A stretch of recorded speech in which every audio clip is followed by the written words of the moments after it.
You have your blueberries today. That's the We just important need to thing. also. That's good. Okay, welcome everyone. Welcome back to our 2 o'clock working session. It is February 16th, 2023. Let the record reflect that we have Commissioner Kearns, French, Waldrop, and CUNY in, and got the 4 of us. And then we also have our executive management team. So we are starting off with Mike Burgess. Hello, commissioners. You hear me? Yes, we can. Thank Okay. you. Just going to go through these first few items quickly. They're mostly updates on bills that we talked about in the past. And then on the other ones below, a couple, 3 of these bills might take some time to talk about. So the energy standards in commercial buildings, nothing has changed since last we talked, still awaiting a committee vote. The vehicular pursuit legislation, the House version is the one that's going to move. I think I told you there's opposition on the Senate side in the Senate Law and Justice Committee from the chair there that has indicated publicly does not plan to move this bill or doesn't see the need for it necessarily. I don't want to put words in her mouth, but there's been some public quotes to that effect. But the House version has a vote on the 9th. And then the condo liability also has a vote on the 9th. So the House version, on the condo liability, it's the Senate version moving, not the House. Vehicular pursuit, it's the House version moving, not the Senate. So there is a vehicle moving in both bodies for those bills. Need to pass their committees by the 17th, which it looks like they're going to do. I'd imagine both bills would have to go to the Appropriations Committee. Maybe not on the condo liability, but one of you all is probably better versed on whether that would have a state fiscal impact or not. Transitioning to House Bill 1470. This deals with private detention facilities. You may remember this bill has been introduced in the past that it deals with I think primarily there's a facility in Pierce County that had gotten some press that wasn't good, I guess. And legislation had been run in the past, did not make it through the legislature. It's back this year, but I had dismissed this bill when I saw the title because when I glanced through it, I figured it was the same bill. It is not the same bill. I'm told this specifically does include Martin Hall as well. So I think I sent you the bill report for what it does. And I don't know if there's a staff member there. I know Commissioner French, you have some background with this. Commissioner CUNY, you probably as well. And Commissioner Kearns, just given your longevity with the county. I'm told we probably should have some concerns with this. It does have a hearing tomorrow. So if we wanted to get on record, we need to do so quickly. So Mike, Jeff brought that bill in to me this morning and I read it, and it specifically refers to private facilities, and Martin Hall is not a private facility. And so I guess I'm challenged in terms of understanding how it's going to impact Martin Hall. So help me out. Is there something I missed with that bill? You know what? So Commissioner, look, I did the same thing you did then, but I was told by a staff member that this time it does loop in Martin Hall. So for argument's sake, let's assume for a minute that the policy does. I'm going to go back and look at the the definitions of the bill. Is it possible that we are defined in somewhere? But Well, the facility is run by a consortium of county commissioners, so that's not private. It's owned by the state, so that's not private. And so I'm having trouble, and it's managed by a nonprofit organization. So I'm having trouble finding the nexus between the language in the bill and Martin Hall. Right. Martin Hall is unique. It's the only Right. one of its kind in the state. And so unless they say specifically Martin Hall, I don't know how they get there. So I will spend more time with the bill, but I'm having trouble finding the nexus. Commissioner, I agree with you. But like I said, I'm reacting to what somebody had told me that specifically did, because I read it the same way you did. Yeah, But, So yeah, Mike, sorry. are they referring to the fact that the contracts will end at a certain date and there's no renewals on them or extensions? Is that what they're referring out of it, or do you know? I'm sorry, I don't know. Who's that talking? It's Mike Sparber. Mike Oh, Sparber. great. Thank you, Mike. I don't know, because I'm reading the definition here too, and it says private detention facility means a detention facility is operated by a private, non-governmental entity and operating pursuant to a contract or agreement with a federal, state, or local governmental entity. I wonder if that's how the staff member thinks this somehow loops back to the county, because you would have a contract, Probably. but it's again not, is it operated by a private non-governmental entity? yeah, it is. It's actually operated by a nonprofit out of Montana. Well, And that- so, So that definition right there, Commissioner, is probably how they're looping looping Martin Hall in, would be my guess. well, that would be the only nexus I could see, but it is, yeah, so I will go back and reread it with that, from that perspective and see how it impacts Martin Hall. I mean, from my standpoint, and my guess is from Mary's and Josh's, because they both share the same history, closing Martin Hall would be a plus, not a minus. And it would actually it would force the counties to deal with their juveniles in a much more appropriate fashion than sending them to Martin Hall, which is just a warehouse. And none of our judges send our kids there unless they're absolutely forced to, just because the difference in the treatment between our facility and Martin Hall. So, and I yield to Mary and Josh, if you have a different perspective than that. No, so the only time that I know that we send juvenile people out there is if there's a gang issue. Gang-related, And yep. so you have to separate them. That's the only time that it's, and to my understanding, that we've sent people out there. So Yep. of the 365 days, we only use a few days a year out there. We don't use it frequently. Yeah, Okay. Mary's exactly right. That's So, exactly. okay, understand that. Then from a usage standpoint, what I'm hearing from you all is the county doesn't use it much. Understand that. But there's provisions in the bill that enable a private right of action. And because you're aren't you like 1/8 or 1/9 of the owner of it, essentially? We're 1/8 of the consortium Right. that operates it, but that's not because we haven't tried to get out of it. No, I understand that. Commissioner, please, Commissioner. I was gonna say, and there's another county, it's Grant or Douglas, that is part of it as well, that is really Yes. wants one to be out of it as well. And I mean, we spend over $300,000 a year, again, just for a few nights. Yeah. Okay. Which is much more So- economical for us to just pay as we go. Yep. So Ron, are you working the screen? If you could bring up the bill report. Yep. Thank you. I think we're up to 325,000 a year out there. And last report I saw, I think last year, we used 5 nights. So it's like the most expensive hotel in the country. 070. Oh, sorry, Ron, I'll start including you on the agenda email. Sorry, I should have just done that. It's fine. Because, and commissioners, I appreciate all the points you're making. I just worry though that because you are 1/8 of the agreement or 1/8 of a user, no matter how much you use it or not, some of the liability in this bill and some of the things that are in there could be impactful and be problematic.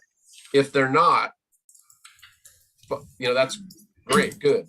But I just want to make sure that somebody at the county's got eyes on this from a liability standpoint. And then, these conditions, is this bill going to impact the operations of the facility despite how much you use it? I guess is the question I'm asking. And then again, that private right of action issue has been problematic over the years for local government. Well, I'm sorry. Go ahead. The private right of action might be enough incentive to force the operator out of the state of Washington.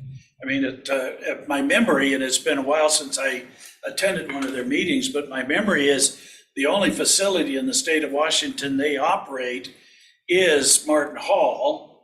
And if they are going to be exposed to litigation at a much greater pace than they have been in the past, they might just say, we're out, tap out, we're done.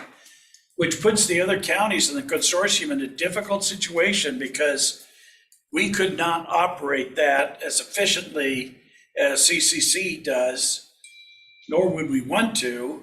And so maybe that is by default a way to shut it down. Okay. I don't know, that's speculation. Sure. Commissioner, so then from a next step standpoint, can somebody put some more eyes on this bill? And again, I guess, let me know, two separate issues. Whether the county wants to use Martin Hall or not, you can right now. And because of your operating agreement, does this bill make it harder to use it if you do want to use it? Or do we just want to let it go and not comment? I guess I'm concerned, like you're saying, on the liability side, if something were to Yes. happen at this facility, since we're 1/8 owner, we'd Yep. be on the hook for that. You're exactly right. And is it possible too, commissioners, my guess is the operating consortium might not know about this bill? Or not consortium, but this private operator that you've mentioned? I think.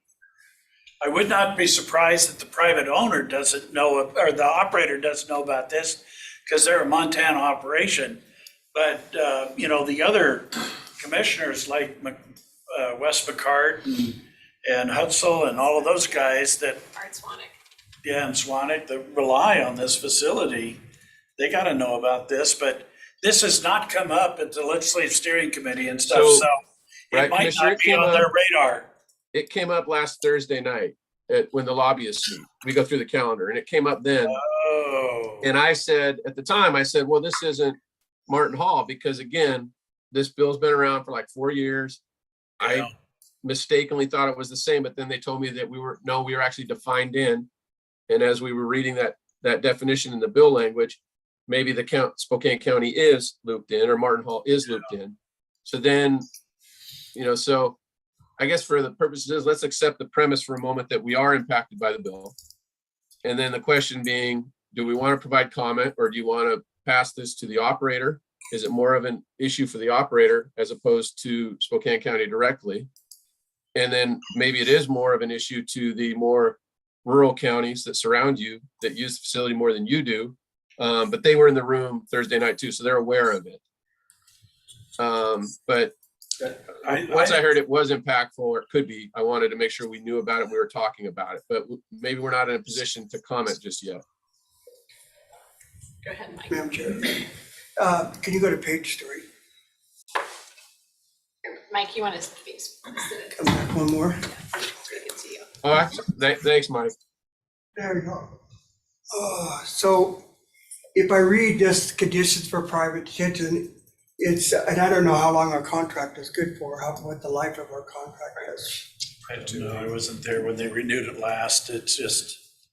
Probably forever. For the end of time. But it seems like even the private entity would have an out to provide these services under this paragraph, even if after the 2026 deadline, if I'm reading it accurately. Well, Mike, I'd encourage you to look at the bill. Okay, Okay. I don't want to, commissioners, I don't want to bog your meeting down on this, trying to read the bill, but Mike, you're right. I read the same thing. It's just sometimes the bill is better to read for the exact detail. okay, will do. Thanks, Mike. Okay. So for this bill, then, commissioners, like I said, the hearing is tomorrow. Unless I hear otherwise, we're gonna hold off, or what do we want to do? I think we have to hold off till we know for sure if Martin Hall's included in it. I guess, it's the minutes from Martin Hall, I'm not on it. You know, I haven't gotten any minutes on it for a while, so I can go I back. think you, commissioners too, I think somebody would want to share this with the operator. well, that's what I'm thinking is I want to see who the board chair is right now on the board, because it'd be one of the commissioners. It's either, Chris is on it. Yeah, he just got on, Have right? they, I don't know I if don't- they had I a don't know meeting. if they had a meeting or Not yet. you know, it's probably either Wes or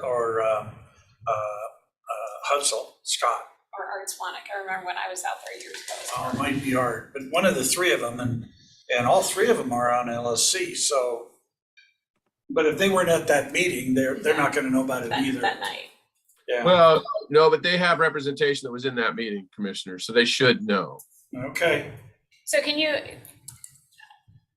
you want us to reach out to the commissioners, or do you want to reach out to the lobbyist that has those counties? Well, first thing I'm looking right now, commissioners, to see who signed in to testify on the bill tomorrow. So Juliana from Wasac is going to testify against it. And then other than that, everything is pro, and it's actually Wes McCart signed in against the bill, so he knows. So, Okay. Tell you what, how about this? So Juliana's gonna go in on record in opposition to it. That's good. So somebody from the county perspective is gonna weigh in on the bill. And when I say that's good, I don't mean that we're necessarily gonna support Wasac's position on that. I just didn't want it to be a scenario where if it does turn out that we have some pretty significant issues with it, that nobody spoke at the hearing in opposition. So I feel like we're covered there. So if your staff, whoever at the county, could take a closer look at it, and again, look at those liability issues. And then if there are operational problems, if there are problems with what's going on, it looks like you might need to coordinate some of that with the service provider.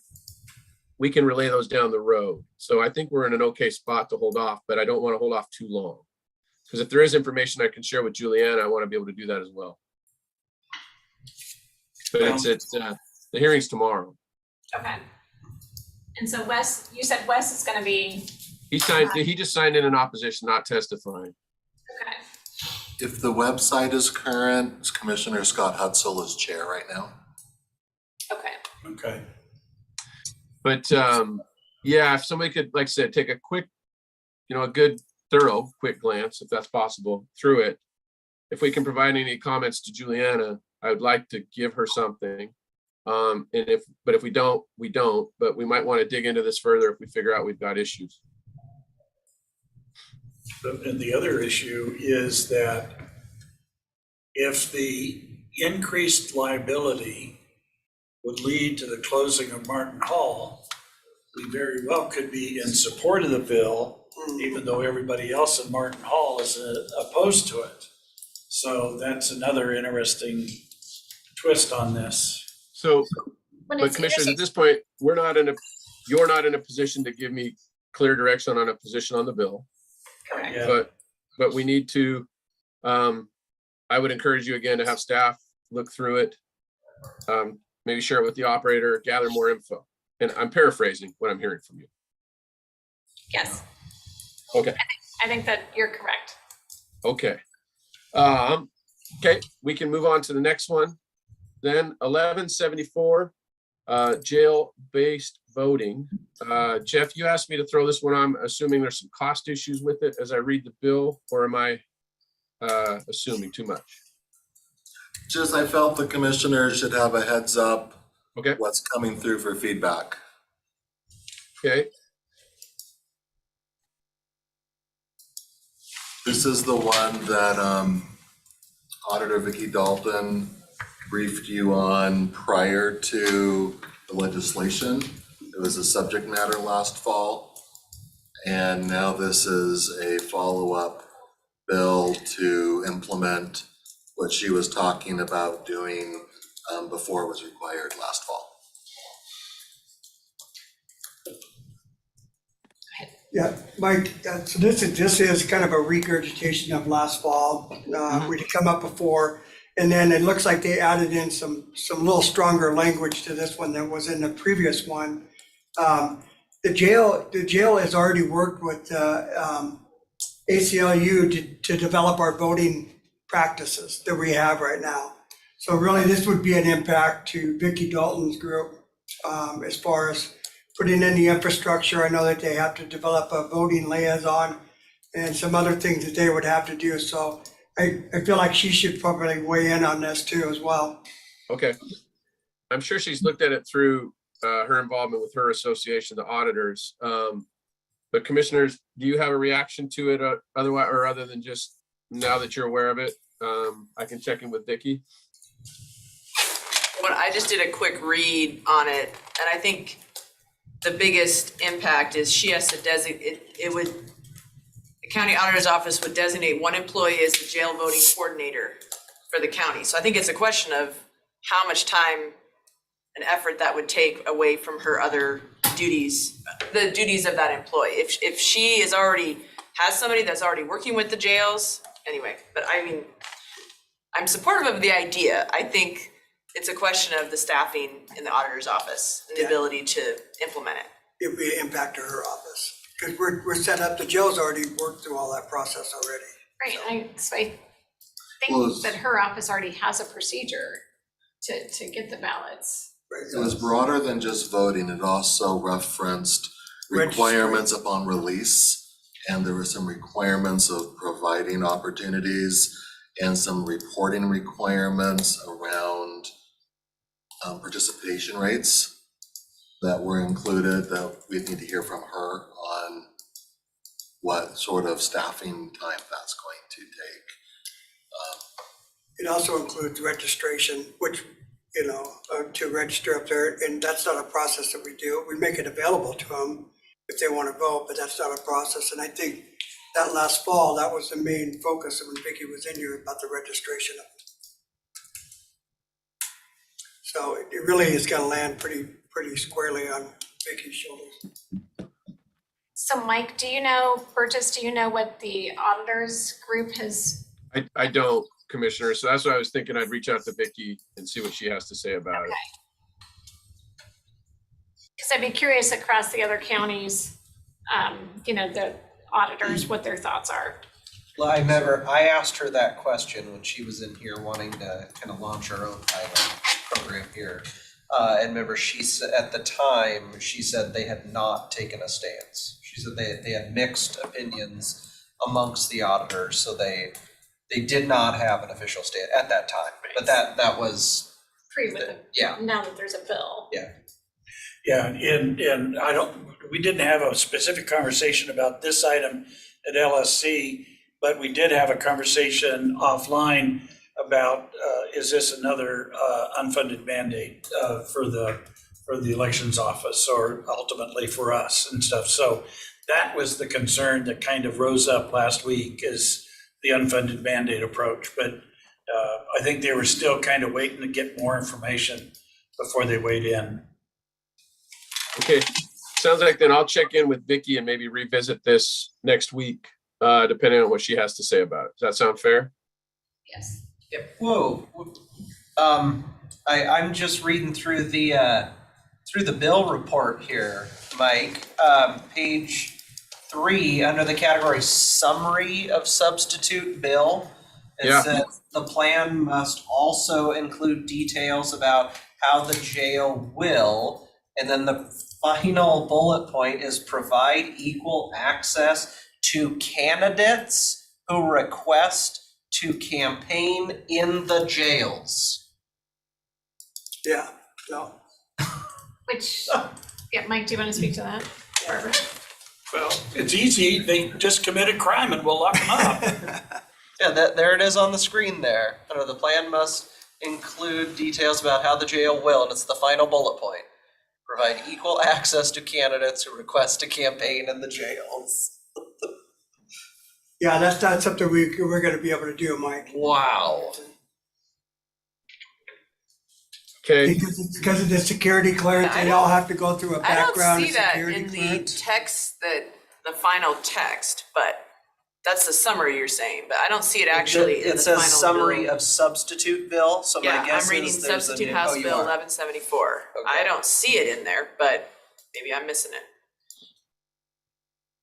I don't see anything about candidates in there, but I could be missing it. So it sounds like Mike is in conversation with both Vicky and so I. yeah, I'll talk to Vicky. I think Commissioner Waldorf, I think what might have happened is I wonder if that bill report is referring to, No, it's right here, page 3, first line, F. Provide Oh, Okay, you I found can it. see that. candidates who request to scrolled past campaign in that. jails. Yeah, I missed that one. okay. So welcome to campaign in there. What? They'll love you to my. death. Very top line, page 3. Yeah, right there. Know what their, F. But it's like if you have a Exercise candidate hours. that has a felony, they can't go into the jail. Right. I mean, So then it's not equal access. so there's, I mean, if they have any background at all that wouldn't allow them in the jail, then they wouldn't be permitted in the jail. Access. Oh, that's an interesting twist. Yeah, Oh, Yeah. well, I just think we're not that's- gonna mention any names. that How F would I might run be. a doorbelling list for the jail? Drop I think a I've had that, flyer no, Mike. through the bars. Commissioners, can we move on to the next one, maybe? Yes. We could, Interesting prospect, yeah. Yes. So, okay, I'll check in with Vicky about the bill. The commissioner's salaries bill, I haven't seen any language that was approved based on the conversation from last week. It does have a hearing on the 9th, so there's time. I think last week I remember leaving it to think that the issue in question was the date of when the election would occur, or was it the election or the appointment? It was the appointment. I think, wasn't Vicky going to look into that? Yeah, I just haven't heard anything, which is fine. Oh, looks like Ashley just turned her camera on. Yeah, I thought it was Ashley was gonna look at it. Take the Yep. lead. So Vicky and Jim Amacio and Jeff and myself kind of put together language. I know they were still working on some draft and we had some feedback late last week. But she is taking charge and helping work that to ground, I think with that committee and with her Thurston County counterparts as well. So I'm not sure exactly where it landed, but there were a few more drafts that went back and forth last week that I saw. Okay, so I guess Jeff McMorris, I'd ask of you when we get final approved language to let me know. I believe Vicky's working on it. What I don't know is if the prime sponsor is, gonna be moving it or not. But I believe they've put together language that covered all the concerns addressed. Okay, I will try to tie that up on my end with my counterpart that works for Thurston County. Okay. The next one, House Bill 1050. Got a heads up with this one. This deals with apprenticeship utilization. Is Mr. Tuig in the room, I hope? Yes. Perfect. I guess I'll just kick it to you if you'd like to talk about. We talked a little about this last week, but he certainly has technical expertise in this that I do not. Yeah, so this would require every public works project over $1 million, I believe, to require a 50% apprenticeship utilization requirement on the prime. It would also push that down to any subcontracts over $200,000. There's no language in there differentiating whether or not that subcontract is with or without materials. So you can imagine a subcontract that's $120,000 in materials with $80,000 in labor being subject to this requirement over here. The city of Spokane has had an apprentice utilization requirement starting back in 2017. This is similar in language to that. For the most part, public owners around the state have a lot of concerns about this. While everybody wants to grow the workforce, these have become very challenging to meet. We already deal with some training requirements priority projects brought through from Federal Highways Association. And with regards to the availability is really where it comes down to. Just the city of Spokane's ordinance is, I know from running projects over there for the last 10 years, is very challenging to meet, and they're constantly having to go through good faith effort exemptions just simply because of the number of available apprentices. And that's just dealing with the city's projects. When you add in every municipality in the state, there's not a chance there's even a fraction of the amount of apprentices available. It also can impact their whether or not their bid is responsive. There's a secondary bill behind this that ties it to responsible bidder criteria, so it could end up reducing bids. It's kind of in my opinion, it's a bit of a burden on smaller companies as well, trying to get their foothold in the door here. So for the most part, capital project public owners groups are opposed. That's surprising, because most of his bills are usually so well thought out. Yeah, It's so- just shocking. So the, Huh. so there was some significant pushback on this from small counties. They said that this would price out a lot of their road projects, a lot of their other public works projects by the time you included their apprenticeship program. Even if they wanted to do it, they don't think that there are enough contractors that have the ability to do it and stuff. So that was the other part of this conversation. So quite a bit of pushback from the rural counties, small counties across the state. Yeah, so, So- sorry, Mike. No, you please. Commissioner Jordan had told me that he is in favor of it. That's his opinion, that since there's a good faith effort, but I know those good faith efforts are hard to actually do. Right. I know, talking to AGC and a contractor, general contractor that I know, they're actually neutral on this bill because it's actually forcing the subcontractors to do it. Otherwise, the burden's always been on the general contractor to do it for everybody that's on the job.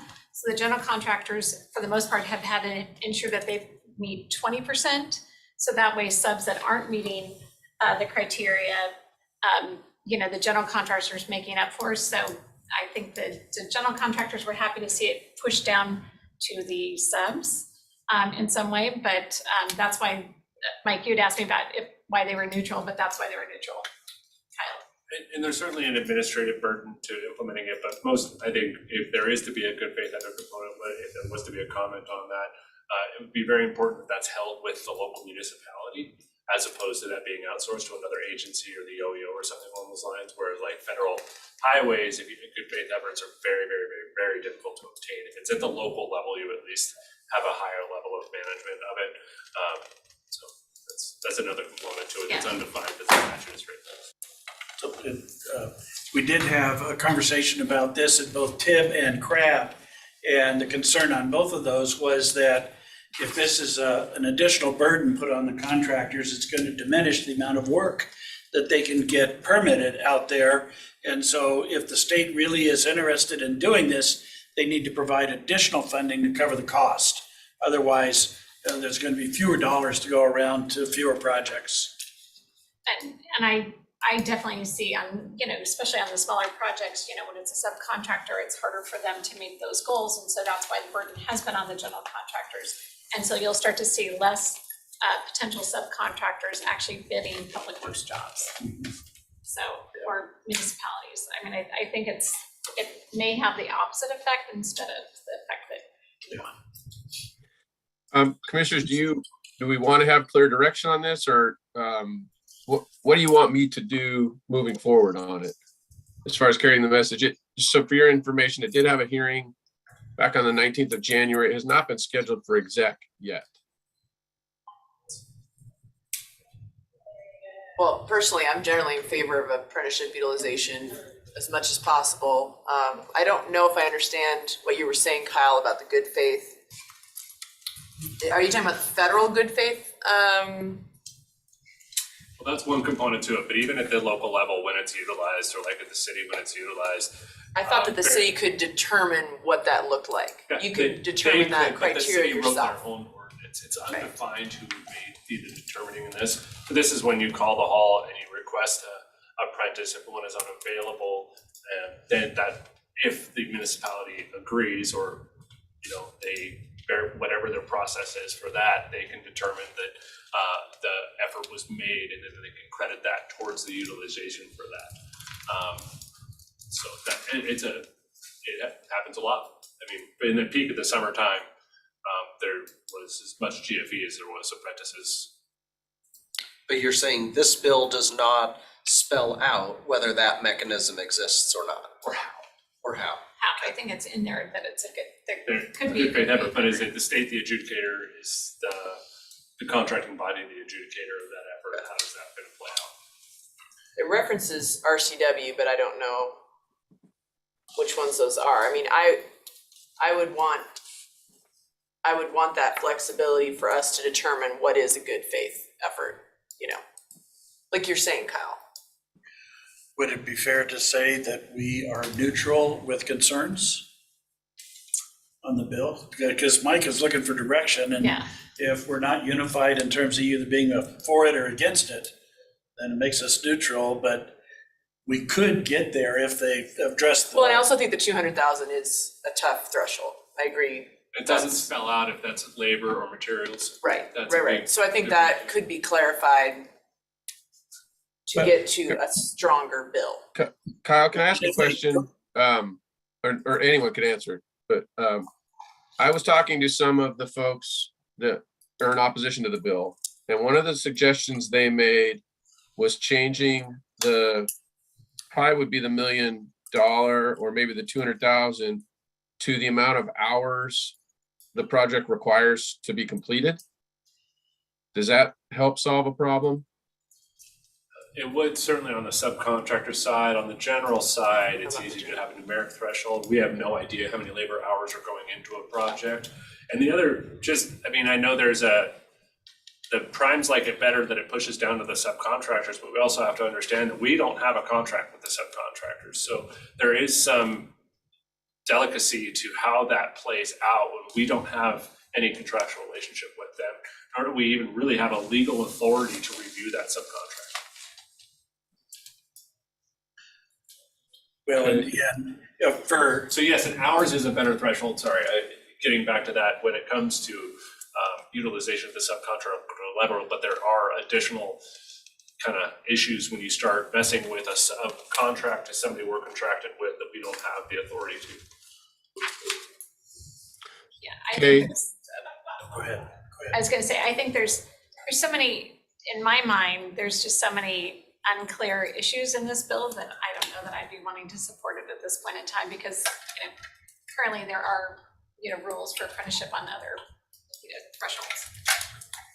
Okay, so the commissioners, maybe I can do this. Like I said, it has not been scheduled for a hearing. If it could get thrown on committee chairs will add bills all the time. Especially at this point in session when we are nearing a cutoff. Let me do this then, maybe it's a good way to do it. Let me go try to track down a few legislators and talk with them about it, and a few of my other colleagues that are working it, and kind of see where things are at. Maybe we can revisit it next week, if that helps things. And I would suggest talking to Representative Suzanne Schmidt, because I think she's on labor. I think this goes through that committee. I think it went to capital budget. Did it go to capital? Yeah, I think the apprenticeship stuff usually does. Because I was hearing that, that this was, kind of put out there just to start a conversation. So whether that's true or not by a legislator, I don't know, but yeah. Okay, well, yeah, let me do some digging then, and then we'll revisit it next week. Okay. The last item I have there, just a heads up to you all commissioners, I'm gonna work with Jeff to get the capital budget request forms in. Those are the process that the legislature has you all go through when you're requesting projects. So just know that that's happening on your behalf, as it should be. So that was just a heads up. And then Commissioner Walter, you had texted me about one. Did you want to bring that one up? Yeah, I got a reach out by someone that's involved with the Dishman Hills Conservancy Group. House Bill 1460 is this land trust transfer process. Maybe you were familiar with that, Al. it's just, I guess they're updating the process, but the idea is DNR land can get transferred to a county through a special process for conservation purposes. And so, I just wanted to flag that because it might be of future relevance to the county to receive land. And I was gonna ask, Mr. Knowles in County Parks if he had been following it. But I didn't know if anybody else had any thoughts on that one. Yeah, I mean, we'd have to ask Doug, but. Yeah, so I had a conversation with one of the commissioners last week that was talking casually about this, but I didn't have enough background on it to fully understand it. But basically what they were complaining about was the DNR has not been a good steward of some of the lands inside their counties, and especially as it relates to the potential fire hazards. And they said if they would allow the county to manage it, we would do a better job of managing it than the state would. Now, whether that's true, accurate or not, I have no idea. That was one conversation with one county commissioner and stuff. So I don't want to represent it as being anything more than that. No, and I think then if it transfers and it's for the, if it's because of potential wildfire, then the counties, if they're gonna try to manage it, that's additional funds on them that they Yep. don't have. Yep. So that's the other piece that gets tricky on that. So, And it is up for a first public hearing on Thursday. Okay, yeah, I we'd just, have to ask. it was, I think this particular, can't remember the guy's name from Dishman Hills. He was just thinking about in the future, there might be a property that could be transferred to the county and this would, but I don't understand what's actually being changed or updated in the process. So anyway, new news. Yeah. I just got the email the other day and Okay. For what it's worth, commissioners, I checked with Wasack colleague that works it, and Wasack's in favor of the bill, seeking some technical changes, for okay. whatever that's worth. But that certainly doesn't mean that's your position. But if you want to have some county staff take a peek at it and get some feedback, that'd be great. And Jeff, maybe see if you could reach out to Doug Chase and get his thoughts. And then Mike, I don't have a specific bill, because I don't know what all is coming down, but on broadband, are there any bills that we need to be paying attention to? There are, Commissioner. I will make a note to discuss broadband next week. Does that work? That'd be great. Yeah, I'm fine connecting with, Doug's coming up on our agenda here in a bit, isn't he? Anyway, just seeing if you could read into it, see if there's any, I don't think there's any probably negative impacts, but I don't want to end up, inheriting problems that we don't want to have. Commissioner, But- once you, when you sent me the text, I read the bill. It looked permissive to me.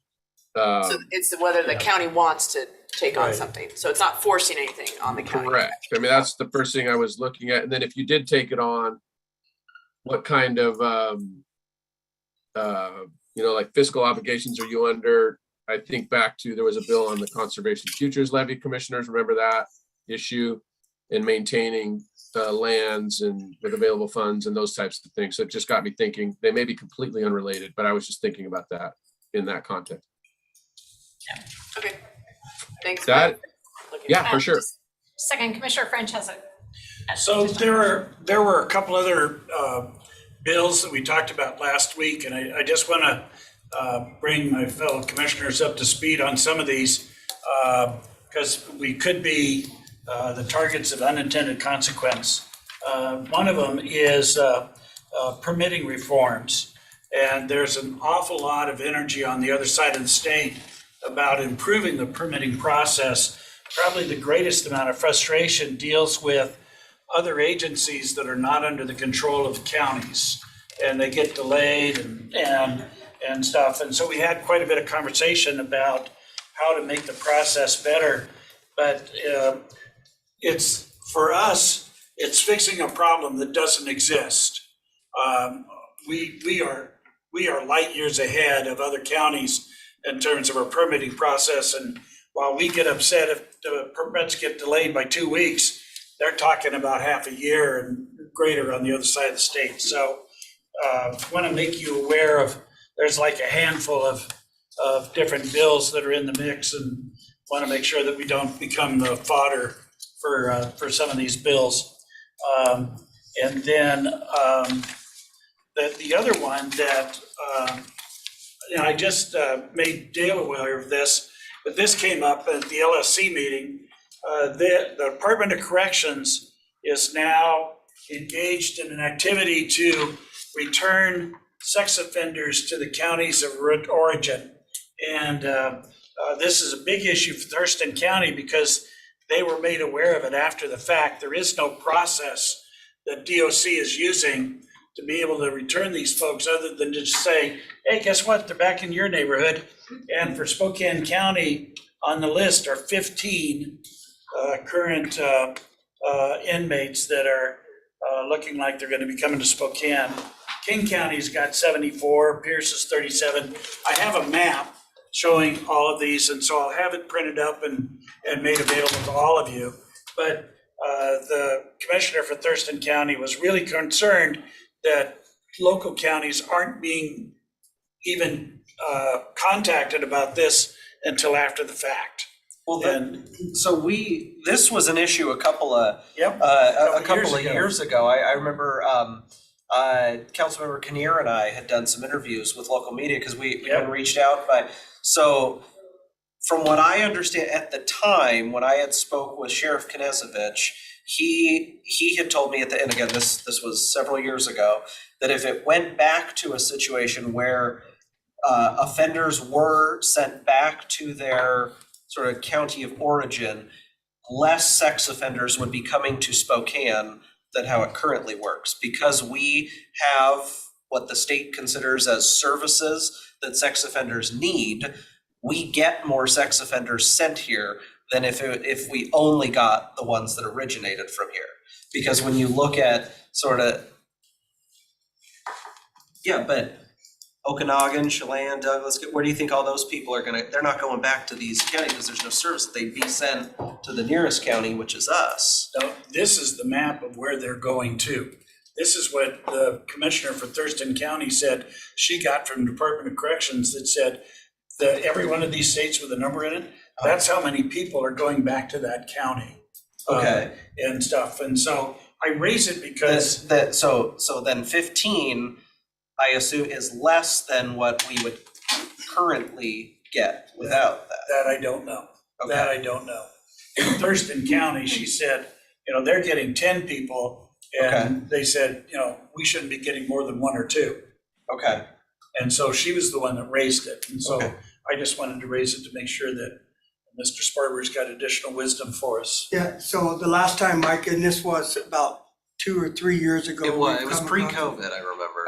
in sitting down and talking with the DOC, they didn't have a good plan for supervising them while they're in the community. And then also on their sanctioning, they'd asked for some cooperation from the local jail to house them if they violate. But I was really concerned about the amount of DOC officers compared to the number of people that would be out. And what were some of those factors that played into it.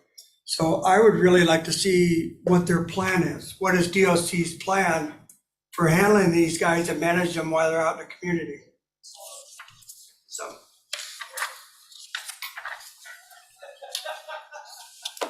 Any others, Commissioner French, that you're?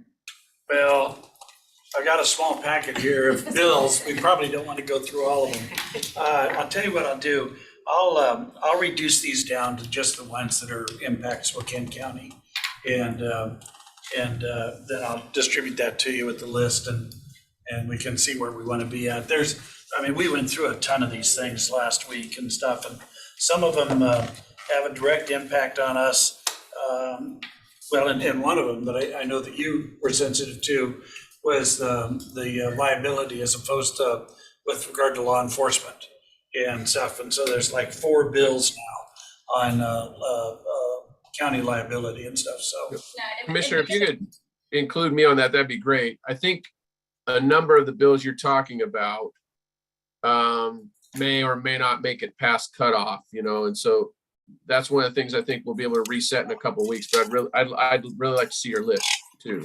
Well, and the one that we had a lot of conversation about was the prejudgment interest. Right.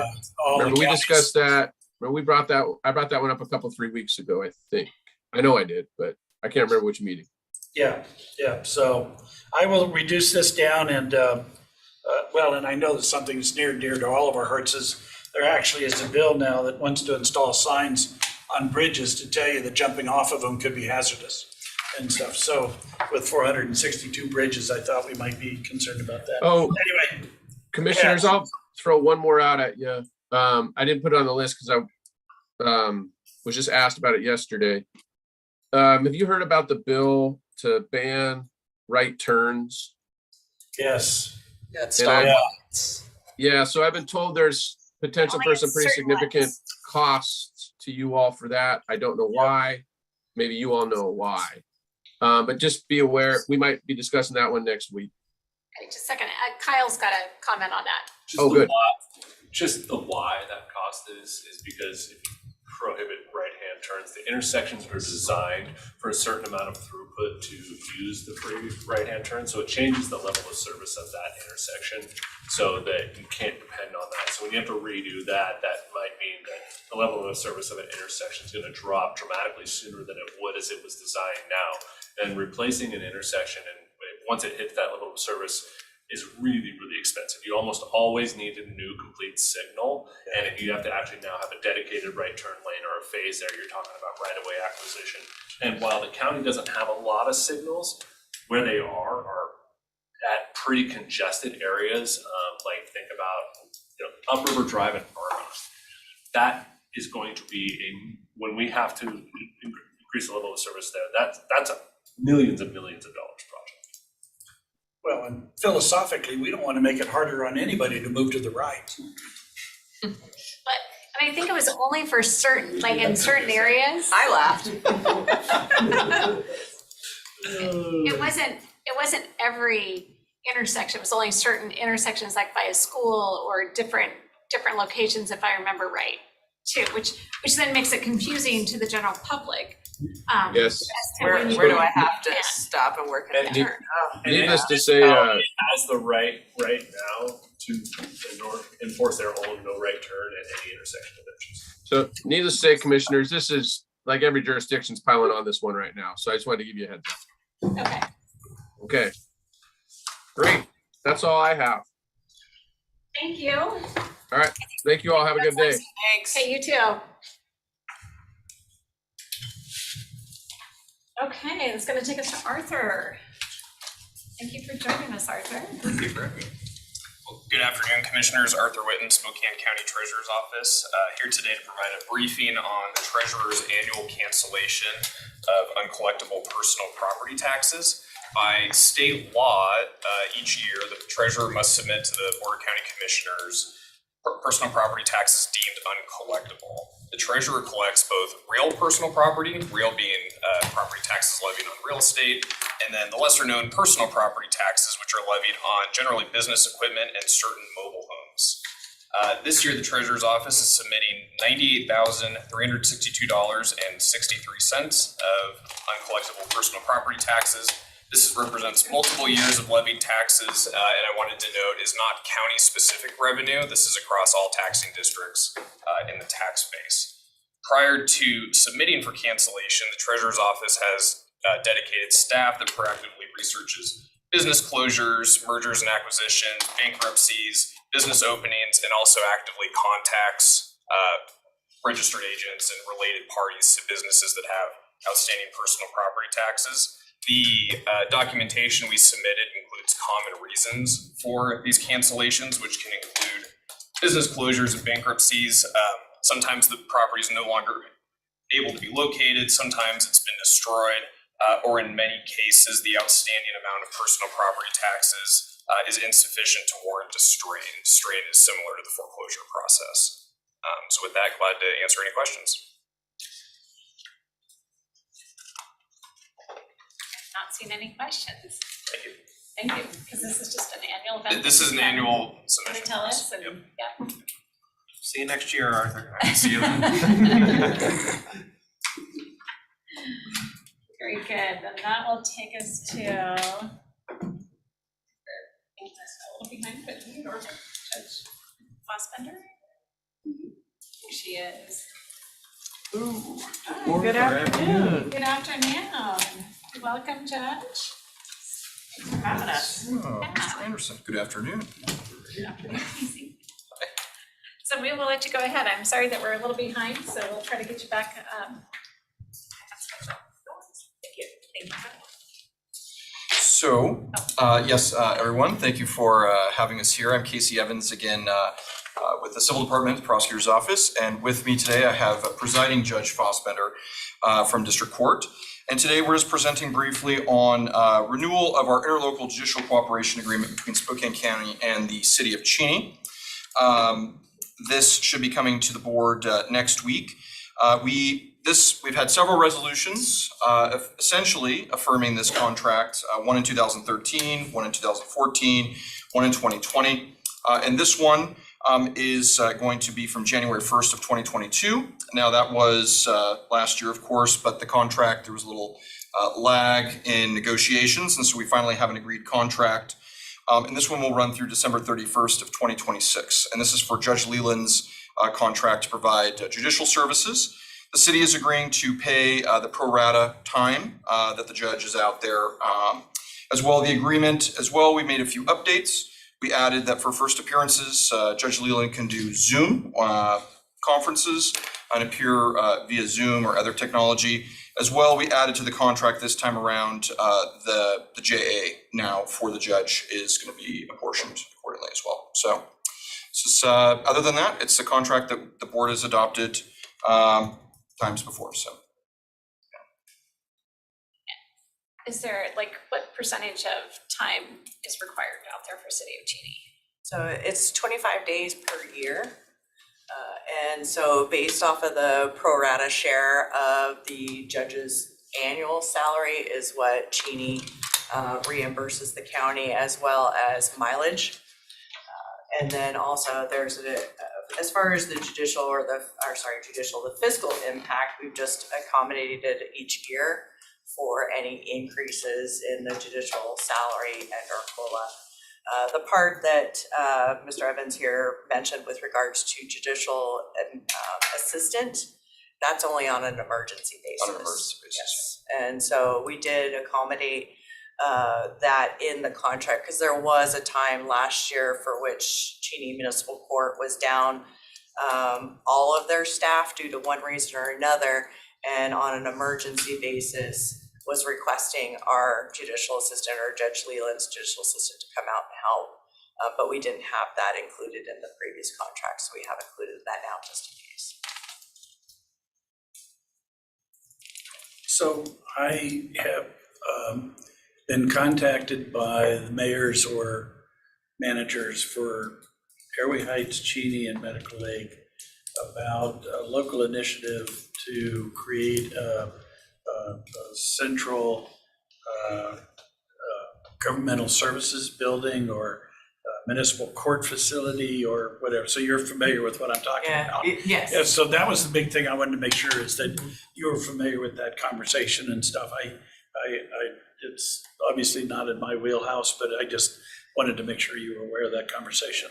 And I can tell you, and some folks here don't know that I was previously the judge for Airway Heights Municipal Court back in the day.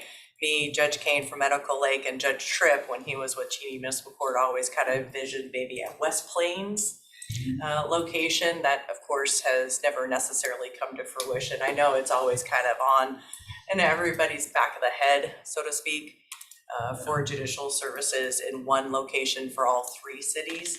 Medical Lake now contracts with Cheney Municipal Court for their court services since Judge Kane retired. Airway Heights is still single on their own. But now the conversation has evolved to where they're actually going to start going after money for it. So we'll see once they find doors slapping in their face that, but anyway, I just wanted to make sure you were. Yes, no, and Airway Heights has always kind of reached out to district court for services to see how much that would cost.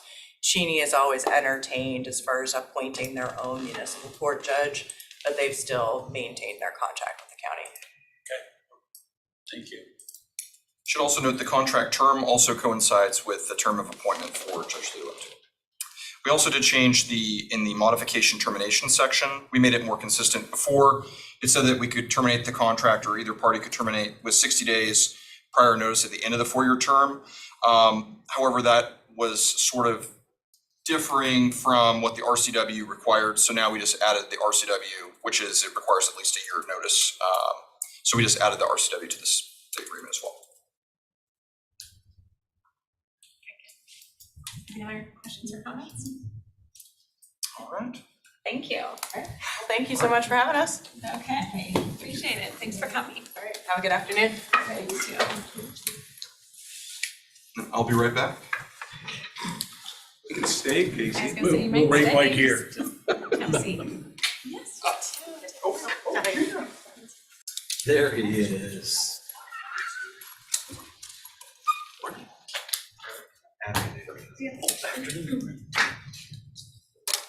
Goes by so quick. So I'll sit in the power seat. You want to switch sides? Sure, I'll switch sides. No, it's okay. It's fine. Doug and Paul, thank you for joining us. Yeah. So you're next, but we may, as long as you're here, Amber, do you want to ask your question? Oh, yeah, I was wondering if you guys had followed the House Bill 1460 around the trust land transfer process. I think they're just doing an update to the bill, but wondering if you could take a look at it, see if you thought there was any major changes, or we should be in support of it, or neutral, or. That's about, I guess, transferring DNR land, right, to the county for conservation purposes. So a constituent reached out and said, hey, this seems like something we should be keeping an eye on. And there's a hearing coming up Thursday. Yeah. So we just asked our lobbyist a little bit about it, and just wanted to flag that for you guys. Had you taken a peek at it? I heard about it on Friday afternoon, and I have not seen the bill itself. I do know that Department of Natural Resources has gone through this extensive 2-year process to overhaul the trust land transfer program, just to make it a more efficient program. And anyways, they're kind of sending their first batch of projects through the new process. So I don't know how this House bill relates to that update process, but we'll take a look at it and get back to you. Okay, and it was House Bill 1460. 1460. I got it. And Jeff, you can follow up. Okay, great. Thank you for taking a look. Yeah, of course. Okay, well, Yeah. great. Back Well, to you. thank you, Commissioners. We have 2 items we're pleased to brief you on here today. And actually, Mr. Knowles has been a lead, so I will turn it over. Okay. Ron, would you mind bringing up the presentation? There we go. Okay. So the first item is an interlocal agreement between the City of Spokane and Spokane County regarding the Make Beacon Hill Public Phase 2 project. And what I figured I would do is just provide some background on how we got to Phase 2, what was Phase 1, and all of that, just so kind of get everybody up to speed on this project as a whole and where this interlocal agreement falls in line. So let's go to the next slide, Ron. So I kind of outlined Beacon Hill Phase 1 and the property that we were able to successfully acquire in our partnership with the City of Spokane through the Conservation Futures Program. I love this photo, just looking down Sunset Hill towards downtown Spokane with that awesome backdrop. Next slide. And here's another view of the project area for that Phase 1. So as you can see, it's kind of at the heart of the urbanized area in Spokane County, bordering the City of Spokane, near City of Spokane Valley, and our urban growth areas in Spokane County. Next slide. And this trail system that has formed over decades up there is massive. So it's 49 miles of trail, all volunteer built and maintained, on about 550 acres of property up there. And prior to 2020, a large percentage, probably 80% of this trail system was on private property. Next slide, please. So back in 2020, we partnered with the City of Spokane Parks Department and applied for 2 grant applications from the Washington State Recreation and Conservation Office to pair about $1.5 million in grant funding with Conservation Futures funding to acquire several properties totaling 250 acres and basically preserving the core of the trail system up Beacon Hill, but also connecting the existing public land at the time shaded in blue on that graphic. So We were able to apply for those grants. We were ranked #1 in our categories. We have gone through and successfully acquired and preserved all of these properties, which are now either owned by the city of Spokane through their Parks Department, owned by Spokane County, or either of us hold conservation easements that it's on recorded on a Vista property up there. So super successful project. And we kind of thought about, well, since these projects were so highly ranked in 2020, how, we should try to follow this up with another project. Since these it's basically the same grant evaluation committees that would be reviewing another grant application. So let's go to the next slide, Ron. So we looked at what would we do for a phase 2 up at Beacon Hill. And really the logical next project would be to enhance public access to the trail system we just helped preserve. So we focused this project on 2 areas, Camp Saconnie Park, which is the city of Spokane park, and Shields Park, which is a Spokane County park. And both these sites sit along Upriver Drive. They're very visible access points, and they're the most heavily used access points to the trail system there. So basically, next slide. We applied for 2 RCO, or actually 1 RCO grant, which I'll get into later in the grant application. But I figured I would start by kind of showing existing conditions and what we're planning to do with this phase 2 project. So this is the west side of Shields Park, an undefined gravel parking lot right now. This is on a good day when there was organized parking. On a bad day, there's illegal camping, dumping, and other activity that is not necessarily desirable in the park. Next slide, please. So what we're planning to do here, it's not a great graphic, but essentially we're going to formalize that parking area on the west side with a defined paved striped parking lot with security lighting and public webcam and some basic landscaping. So basically returning that informal parking area to a formalized parking lot. Let's go to the next slide. And then on the east side of, Sorry, your graphic says 18 parking stalls. Yep. Picture above looks like well over 18 cars. Are we gonna limit is this gonna in turn sort of limit the capacity that, for it's a good question, and it might limit it a little bit. But again, that was parking on a good day when it was organized and somebody was actually guiding people in. Typically, it doesn't look like that, and you're only probably about to fit about, you could fit like maybe 10 to 20 cars at most there. Okay. When it's unorganized, just because people are parking wherever. Okay. So we didn't really see it as actually really limiting capacity. Okay. Or reducing it. So current conditions on the east side of Shields Park, we have a paved parking lot over there. It's heavily used, but there are some design issues with that as well. So it dead ends right now. And what that does is kind of create a comfortable place for folks to hang out there and, again, do things in the park that we don't like to see in our park. Next slide. Such as burning cars, dumping debris, and of course our favorite, graffiti. This is definitely a better form of graffiti than we typically see in our park system, like the positivity. Next slide, please. The other thing with Shields Park, it's kind of funky, is that a lot of it was built prior to ADA, and so there's just some odd things, like there's a paved pathway that leads to stairs, and so part of this project would look to essentially enhance ADA and accessibility at this site. Next slide, please.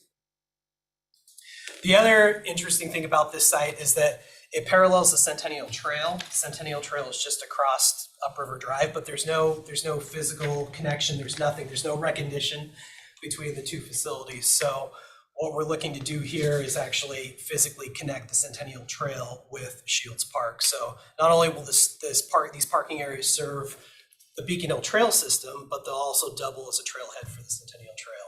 Next slide, please. So, and this is just a schematic drawing of what that would look like. Again, with the new driveway, second approach on the east side of that parking lot. So the dead end goes away. There's more traffic flow through there. trail connectivity and accessibility, and then the connection with the Centennial Trail. Let's go to the next slide. The other thing we're doing with phase 2 is we're essentially putting in a climbing playground that's just north of the east parking lot. Again, trying to activate that space more and get more positive use in there, more families using the site to hopefully push some of that negative use that's occurring out of there. So this is a fun project that's being supported by the Ross Kelly Foundation and a couple other organizations that we've partnered with on this phase. Next slide. The other thing we're doing at Shields Park is we're improving accessibility to a couple of climbing features that are used by organizations that facilitate adaptive climbing. So a lot of times, it's folks that no longer have use of their legs, veterans, that there's a lot of organizations in this area that are involved with getting those folks outside and active. And they do make use of Shields Park for that climbing purpose, but it's not great. They've sort of just tried to make do with what's there. So we're not necessarily proposing a ADA pathway, ADA compliant, but basically we'll remove the obstacles that are now in the way, and somebody in a wheelchair can actually get up to these climbing sites. Next slide. And then this is just a snapshot of what the city is planning to do as part of this project with Camp Sakani. So if you've driven by there along Upriver Drive, it's kind of a say an organic parking situation that has sort of evolved over time into a series of tiers of dirt and gravel parking. That would all sort of be unified with one parking lot that would be paved and striped, again with lights, web camera, and connection to the Centennial Trail. So a lot of the same improvements that we're envisioning in Shields Park are going to be happening here as well. Next slide. And so as I kind of led off, we worked with the city of Spokane to apply for a grant from the Land and Water Conservation Fund that's facilitated by the Recreation and Conservation Office, asking for a little over $1 million. The city of Spokane has pledged $574,000. We have pledged $300,000 in match, and then there's a variety of organizations that have pledged $185,000 in donated cash. So a pretty nice funding mix for this project and a lot of support. Let's go to the next slide. That just kind of breaks down the project budget. So we're looking at about a $2.1 million total project budget, and we're well positioned to get the grant funding. We're basically working to move forward, and that's what this interlocal agreement for you help facilitate. And if we go to the next slide, I think that kind of summarizes the interlocal. Oh, that's the community support. Next slide. We got a lot of community support for this project. So this interlocal agreement would facilitate the county's pledged match to the city of Spokane to be utilized towards design, permitting, and construction of the phase 2 project as it relates to Shields Park. So the city of Spokane has agreed to take the lead on this project. So they're basically responsible for the implementation of the grant, billing the state, and basically coordinating with us on all the design and construction related to Shields Park. And I guess that's what this interlocal agreement does as well. It sort of clarifies and establishes those roles for each party. And then it just establishes indemnification and insurance for both. So that's it. Sorry, that was a lot. Moving parts. Good work. Is that within 7 minutes? Try to get there. You're all good. Yeah, a lot of information, but a lot of good things happening. So. Yeah, it's a big project, and there's been, we've had a couple of years of success working with the city of Spokane Parks Department, and we saw this as kind of a natural opportunity to partner again on a phase 2. Whereas with phase 1, we took the lead on the project and worked with the state and did all the billings with the grant and all that. The city's going to be taking that on, which is nice for this phase. Yeah. So, Yeah, glad to have taken track. Yep. Any questions? No, I've parked in both those dirt lots, and I think the improvements will be amazing, and it shows the commitment that the county and the city have to people being able to access those areas. It shows like that we want to beautify them, make them safer. So I think you'll make a lot of runners and bikers and climbers really happy. Yeah. Yeah, and I think just the variety of private donations on this kind of demonstrate that. I mean, That's great. we've got a lot of different groups pledging money towards it. So we'll have that on the consent agenda a week from tomorrow, if it sounds like it's like that. I think so. Okay, and then we have another one that's a little more straightforward, kind of a fun project, something new to share. And I think you might have a briefing packet, but I'm gonna pass around some fun graphics, because graphics are always fun. So this next item involves MOU between Spokane County Library District and Spokane County. And a little bit of background on this. Back in 2017 and 2018, we worked to develop a master plan for Liberty Lake Regional Park. And the graphic that I passed along is just a page from that master plan, which envisioned essentially creating a new park office and community space building. What the master plan didn't answer for us was what should that community space be? We've been working and having some conversations with the Spokane County Library District on a concept of basically what if a part of that space was a seasonal lending library that would be accessible to campers, park users, and the neighborhood and community. And they were interested in exploring this concept. And so before you is an MOU, which would essentially establish a 3-year pilot project to have a lending library hosted within the current park office building. We would have some initial work to frame the space out, but then the library district will essentially finish the space, furnish it, and maintain it for the duration of the MOU. They will also stock it with books and essentially keep it fully stocked and maintained through the park season for the next 3 years. So it seemed like a great opportunity to test one concept with really minimal cost to the county and potentially a big benefit and amenity to the park. So that's what this MOU is. I don't think I'm missing anything. Yeah. Questions?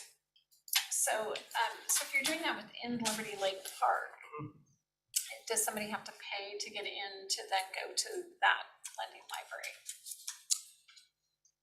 Yes, for parking, during certain times of year when we charge our seasonal fee. Yep.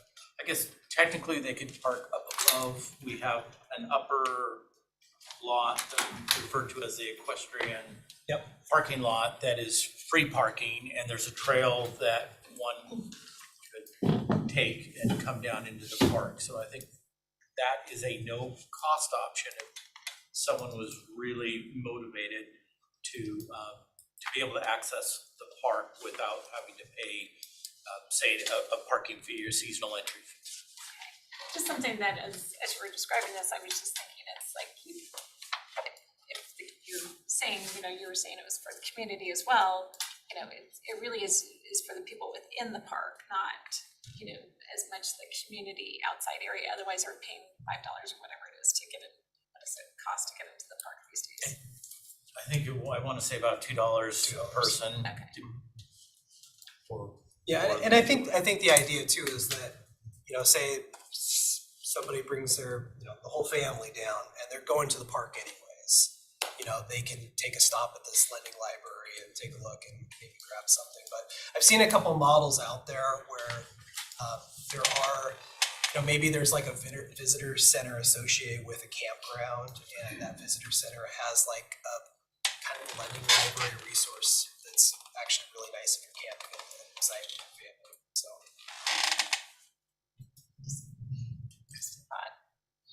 So are you planning to have anything else in the facility?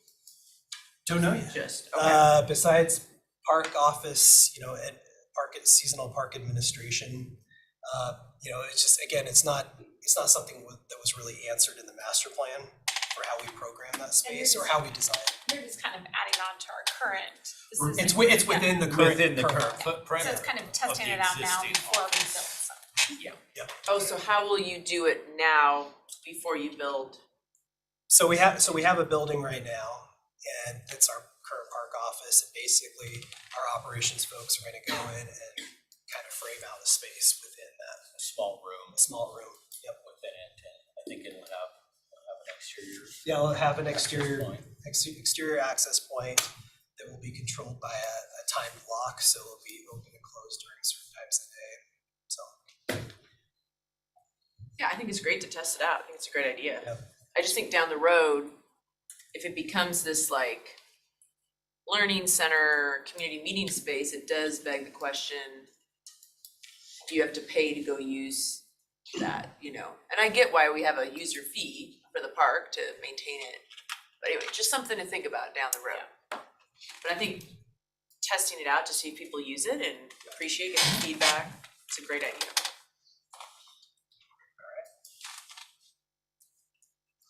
So we have, we'll bring to you a week from tomorrow, an interlocal agreement on the consent agenda that would allow us to go forward with this as a pilot project and see if there's demand and it can be a low cost service. Question on another item, so when they're finished, I wanted to go to another item, Okay, sorry. deals with them. I think you've answered all our questions on this one, so we can go to the other item. So I read with great interest this weekend that evidently we're now talking about putting 2 sheets of ice out at Plants Ferry. And so I've never seen any site plan that shows that we've got 2 sheets of ice going out at Plants Ferry. And so I'm kind of wondering, So it was a possible location. where are we gonna City put of this Spokane puppy Valley. at? Because I think did we just spend a bunch of money out there to? Allocated. We're actually yes. just starting a Yeah. master plan process collaboratively with them, so. Okay, This all sounds right. like something that I've It was not in the heard newspaper, so it's anything of gotta be before. real. I know they're wrapping up a tourism study, and I think I did hear they're looking at sheets of ice, but I've not heard that Plants Ferry was a site, so that's very much news. The article said they were looking at several sites, and they said, and it's listed as one of the possible sites as Plants Ferry. Plants Ferry. So, Okay, so, FYI. okay. yeah, I just, you know, Yeah, I hadn't remembered when you guys gave us the Plants Ferry Park update. I thought you were talking soccer and I anticipate you know, that that's running what the and community fields and. will. Yeah, we're just getting ready to start that process, and that particular idea has not come up that I have heard before today, so maybe it'll come up in that process, but I'm not sure what would need to be displaced. evidently they've hired a consultant to promote, to identify tourism activities that would bring more business to the valley, which I totally support. Right, And right. it's the same group that did the podium economic analysis. And so I thought, well, okay, they know the region. But yeah, as Josh indicated, the newspaper article actually listed Plants Ferry as one of those potential sites. And I'm kind of going, I don't remember seeing any double ice facility out at Plants Ferry. So it caught me by surprise. And so that's why I was just kind of curious, because it was in the newspaper, so I know that it's real. So Which newspaper? Spokesman Review. Okay. Well, no, I am equally caught by surprise here today and hearing about Yeah. it, so we'll look forward to this, learning more about that and other exciting ideas that may be out there. And sharing those with you as that other planning process gets off the ground. Thank you. So delicately put. Very good. Okay. What do I look like with your? Okay, well, thank you very much. Yes, thank you. Appreciate it. Thank you. Yeah, so now that kindly, come on up. Gallery. For the next one. I've shaved my head for 2 years. You have them or hands? I have, yeah. I've been shaving my head. Just through the towel. I can mark we you can sometime around here. I have a photo. Send my- Rob, You might wanna go down. would you like us down there? Yeah, because otherwise they can't see you. Okay. My realtor photo. Stay out of the way. My intern Here we go. Yeah. All right. Kyan, I'm gonna let you go ahead and take it away since we're running behind. Okay, thank you. We will do our best to make a brief presentation with regards to a relatively complex topic. So today, our team here from the Water Resources Division is going to be talking to you about our water rights that we hold as Spokane County and some components related to requests for those, and also understand how these don't necessarily how they can relate to our watershed plan for the Little Spokane aquifer area. Is that enough of an intro? That's a great intro. Thank Okay. you very much, Kyle. Good afternoon. My name is Rob Lindsay. I'm the Environmental Services Administrator, and with me today is Amy Sumner. Amy is our Water Resources Manager. And before we get going, I want to express my appreciation to the great work that Amy did to provide some of these background numbers that you see. There's quite a bit that goes into this, and Amy's really helped Kyle also, get a handle on our water bank resources. And so we've done our very best to simplify it down into 3 key areas. And that's what I'm going to talk to you a little bit about today, and how those resonate. And then we're going to talk a little bit about a pending opportunity that we have right now. And Amy also has a couple other lines in the water, some of which are looking very promising that just occurred within the last couple days. So the first thing I want. Haha, lines in the water, sorry, Yeah, I had thank you. to. But I'm bummed.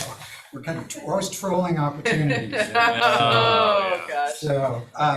So many times we hear about, people say, gosh, what's up with your water bank? And they're talking collectively. They might think it has to do with Saltese or with our watershed plan or whatever. And it's relatively confusing. And so I'm going to try to separate it into 3 key areas. And it's presented on this board.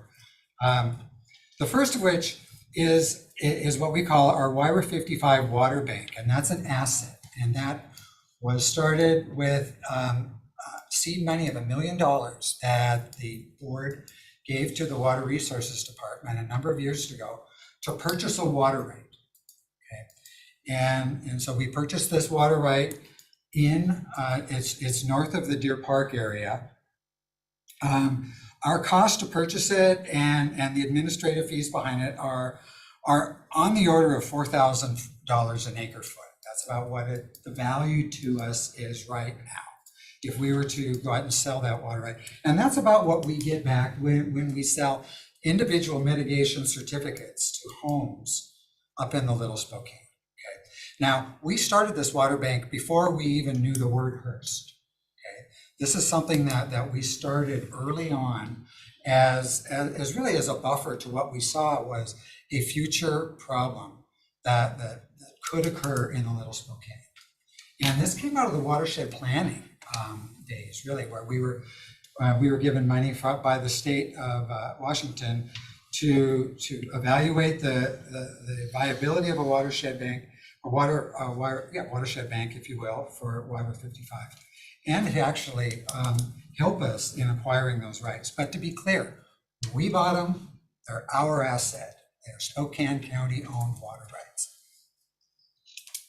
What we found since Hearst is the legislature, as part of the Hearst fix, allowed for properties that had existing wells or properties to be developed to simply write a check to the state and basically gave them a way to get around our water bank. And so at first we were going, oh, well, that's great. Now we can't sell water because you could just write a check to the state and get it. What happened almost immediately was we were approached by developers who were wanting to build more than just a couple homes at a time. and couldn't do it using the permit exemption. So we've actually sold water rights in chunks to, like 30 acres, and these are 10-acre lots and so forth. And so we've actually bundled portions of this water right and into these developments, and we've been selling water that way. Okay. To date, we've sold about a third or so of our water right, of the full water right. We have about 280 acre feet still sitting in balance right now. And I'm pleased to say that our water bank is operating in the black. We priced our water rights so that we wouldn't make a lot of money on it, but that we would recover our costs. And again, we're in the black. And we actually have an opportunity on the table right now. We have a request for a development out on Indian Trail Road, just kind of north, just right across from there's a City of Spokane water line in the street across from it, but anyway, we're talking to that developer right now, Dan Wolf. So that's that water bank asset. The second one is our Saltese water right that we purchased from the Morrison family when we purchased that property as part of the Saltese transaction. Okay. And that was a approximately 400 acre foot water right, but as we went through the process of putting it into a trust. So you've probably heard the term use it or lose it with water. If you don't use a water right for 5 years, poof, it goes away. No credit, it's gone. Well, you can put water in trust with the state. And then that way, it's basically saved. That's what we did. And in putting it in trust, we were actually able to save about 309 acre feet, because that's what we were able to demonstrate that the Morrison family actually used. Okay, so we own that as well. And we currently have a couple different organizations that are interested in that water. One of them is Parks. The other one is Whitworth Water District. And they are, they've been partners of ours at the watershed planning table. And they have a request right now for 45 acre feet. I have it on, and I think it's good information. The hydrogeologist that works with Whitworth seems to think that if we were to sell them on the order of 55 acre feet, that would get them the 45 acre feet that they need. Understand that whenever you do a real estate transaction, you have to work through the Department of Ecology. And they scrutinize the deal very closely. They look at how much water is being used, what would be the impact on the Spokane River by moving it. I don't want to get too deep into details, but it's a highly technical term in the water world. We call it a haircut when you go to ecology. And so we're thinking that there's a 5 to 10 acre foot haircut if we were to do this deal with Whitworth. What makes the Whitworth deal interesting is it resonates with our watershed plan. And I know Commissioner Kearns participated in this, representing that area, but this is something that's not new to any of us in the watershed world. This spun out of Hearst.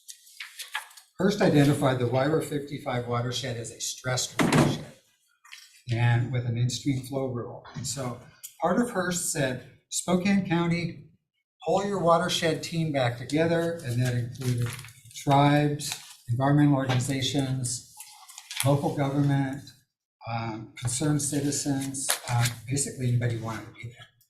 And along the way, a watershed plan was developed, which basically created where Spokane County agreed to perform a process where we looked down the road for 20 years and said, how many more homes are going to be built? How much water will that take? And how do we offset that water? Okay.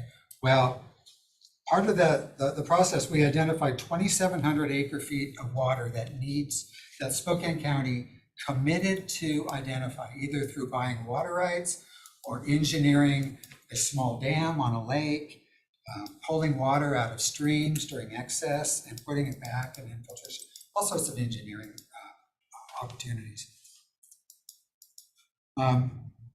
One of those projects also was Whitworth Water saying, look, we'll take one of our municipal pumping wells out of the Little Spokane and put it in the Spokane. And the object there was to reduce the strain, if you will, on the Little Spokane stream flows. The object of the watershed plan is to have higher stream flows in the Little Spokane River, primarily at the Dartford Gauge, which is near Wandermere Golf Course. So we've committed to identifying 2,700 acre feet of water. It's my opinion our best bet to do that is by buying water rights. But the Aloika Lake project that we've talked to you about before could provide upwards of a half of that, but it has its own special challenges. What's interesting about this deal with Whitworth Water is they're asking us for about 50 acre feet of water, I'm gonna guess. They have a project, and Ecology is on board to take and multiply that almost by a factor of 10 and give that, and let us apply that to our debt. So we can take a little bit of water and sell this and turn it into about 400 acre feet against the debt. It's not an asset, okay? It's just, it works against our debt. So is there any question on that?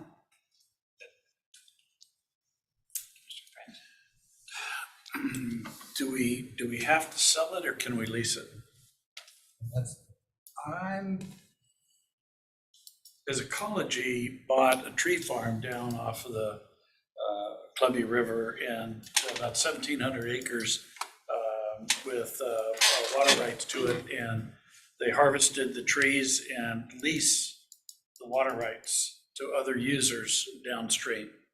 And so it's a recurring revenue stream for Ecology. And so I wonder, can we use that model here and still get the same credits, but instead of having to sell it, which is a one-time event, lease it, which would be recurring revenue for the county and the water bank. Well, that's something we can certainly explore with Whitworth Water District. Their intent is to use it for municipal purposes, to basically provide water for residential growth that most certainly is going to happen along both of those high-speed corridors that are being built. Whether or not Whitworth would be interested in that, I'm not sure. I know that Whitworth is invested pretty thoroughly in this project. They're using ARP funds to put infrastructure in the ground that support this. They came to us at the 11th hour. They represented that they had a different water right in mind before coming to us at Saltese, but that fell through. But you know, we are, part of what we're going to be asking today of the board is to authorize Kyle to engage in negotiations with Whitworth. So, I mean, that's a path we can look at. But leasing water rights in municipal settings, I'm not sure how, you know, I'm not sure that that would be viable for a municipal water provider that's looking for certainty. But again, we can certainly bring it up. Well, they'd still have the certainty. I mean, we can do a long-term lease on the water and stuff. It's just that, you know, one, it reduces the need for them to come up with capital. Two, we've already invested a significant amount of our money to be able to pay for the infrastructure and support the project. That's not an issue, but it would be nice to be able to do it as a partner as opposed to just a seller, clap her hands, say we're done and tap out kind of a deal. So it's just an idea. I mean, Ecology has used it so that I know that it's a viable option, but just trying to figure out, is there a way to where we can generate recurring revenue for the county and or the water bank? You know, maybe it becomes something that will help us buy additional water rights down the road without having to, you know, finance it internally for the county. So, and if we can, great. If we can't, you know, certainly support the project. That's not the issue. And as we've looked into these and we've had other asks for our water bank assets, this is unique in the standpoint of not only whether it is a lease or a sale, very interesting opportunity, and I don't know when it would come along again, where we actually could sell the right that we have, as well as have that huge benefit to the water bank for no additional cost to the county. So we have several things coming up, and this is not the last you're going to hear about water rights, so get excited for more. Excuse me, Commissioner. So what is so Whitworth already has access to the Spokane Aquifer? Yeah, Whitworth has wells in both the Spokane Aquifer Okay. and the Little Spokane Aquifer. Interestingly, some of You their. said something about putting a pipe in. Do they have access to the well right now, or? So they already just trying to have understand. wells in both. Right. And what they've created is a redundancy between the pipelines where they can fluctuate pumping by utilizing the pipe network. So it creates a redundancy depending on where they're pumping from. And Whitworth does have some vulnerability in that some of their municipal water right portfolio are junior to the in-stream flow. Ecology's been pretty generous with them so far. But yeah, to have a municipal water right that's junior to the in-stream flow rule puts them, again, in a vulnerable position. So how, and maybe you can answer, we can talk about this another time, but the offsetting of the permit exempt wells, 2,700 acre feet, that's a lot. How is that possible? Just, you have to find, as long as you keep that water in the Little Spokane, you just have to find it from other sources, is Right. what you're saying. Right. Okay. Water rights. One of the opportunities that came to us just recently, Roger Krieger from Public Works Director from Deer Park, thank you very much, brought to us a potential 1,000 acre foot water right opportunity that Ecology, we could even pursue an Ecology. They could buy it for us with grant funds, and we could apply it toward this watershed. And where is that water coming from then? That water is currently being extracted from surface water north of Deer Park. No, it's a groundwater right, excuse me. Groundwater? But again, as a hydrogeologist, I always recommend, if we don't have to engineer water and we can just leave water in the ground, that is by far the best solution.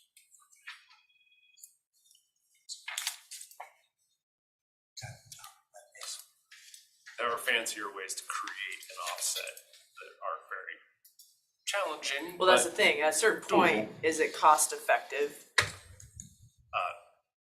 what we're looking at, no.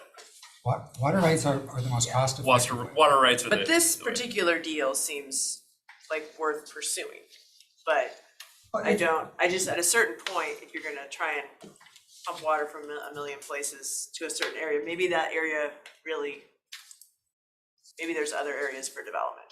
It's kind of what I'm getting at. Well, one of the things that we're able to do now, we get phone calls all the time from people who are concerned about their neighbors using water, or they're concerned about the water right. I mentioned the developers up north. Okay. When we approached Ecology, because when we put the Wyra 55 water bank in place, we thought they were just going to be for individual homeowners coming out, and we would just sell the certificates, okay? And then that changed with that first phase. So then when Kootenai Properties came in and wanted to do 64 lots, and we went to Ecology and said, we'd kind of like to bundle these together, that's a different use, okay? So they had to look at it again. They made us model that thoroughly. We took that back to the hydrogeologist.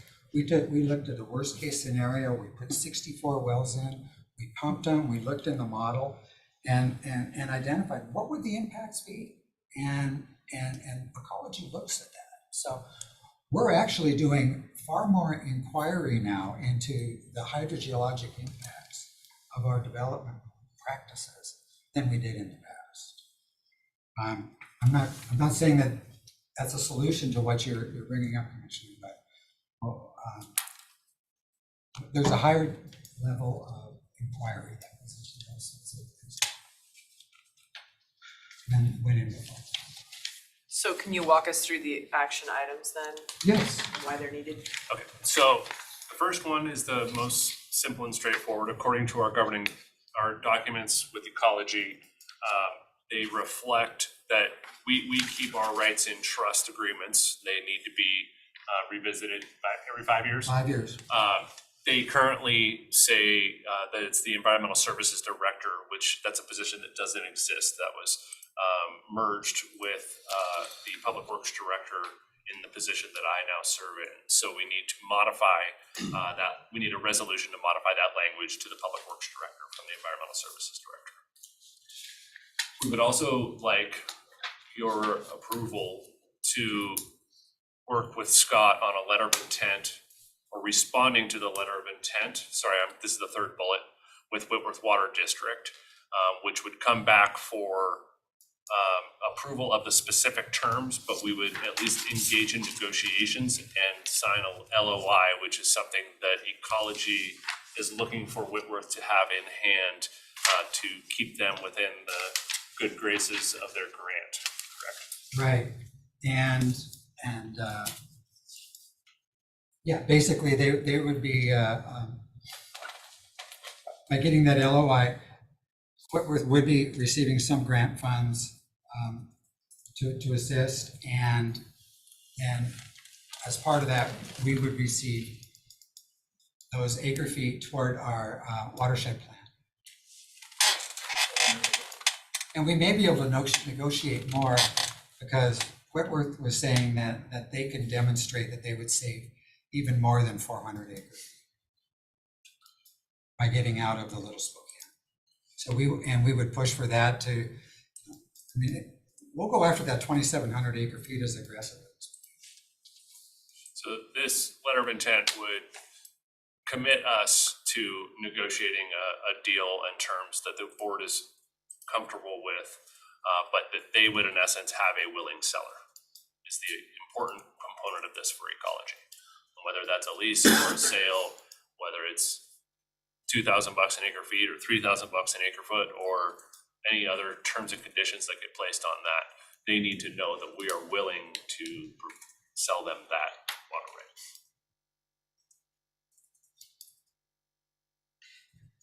So if you come back though with a proposal and the board doesn't support it, you're just asking us to, what's the letter, what are you asking us to approve in a letter of intent then? So they have sent a draft letter of intent over, and that just says, we're willing to sell it to them. There's a dollar amount in there, and we could come back to, in essence, they're very flexible with these terms. They need this water. If I come back to you and you say, nope, $2,500 an acre foot's not gonna do it, we want 3,000 an acre foot, then that's what we're just saying is that we're there to negotiate at the table and that we're willing to sell to them, subject to the terms and conditions of the board. With previous water right purchases, when we got closer to the deal, we actually came to the board and met in session where we spoke about a real estate transaction. And then at that point, the board basically identified kind of a high and a low, giving Kyle, or at the time it was Kevin Cook, some room to negotiate.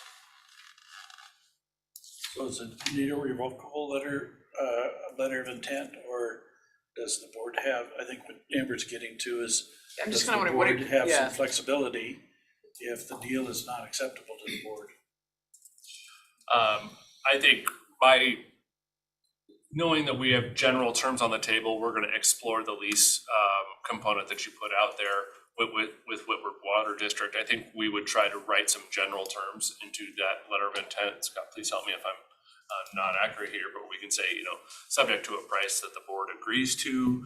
I don't know if you want to put boundaries on it now or not. I don't think we need them at this time. I think we could just propose a letter that says, we're willing to sell it to you. That's what they need to know, is that they have a right identified that they can get. And, in talking to them, they're not worried about trying to get a deal on this. I mean, they're not wanting to be extorted on it, but I think they'd be pretty amenable to a reasonable price that we would set. You know, we could draft it that allows and recognizes the negotiable terms that still have to be reached. So it doesn't bind us, but it just shows an intent. Letter of intent, not a PSA. Correct. Yeah, PSA would need to come back to you for approving based on the terms that you feel is appropriate. Okay, we'll just look for the draft. Sorry, I'm getting up to speed, so No. I might have more questions after, but.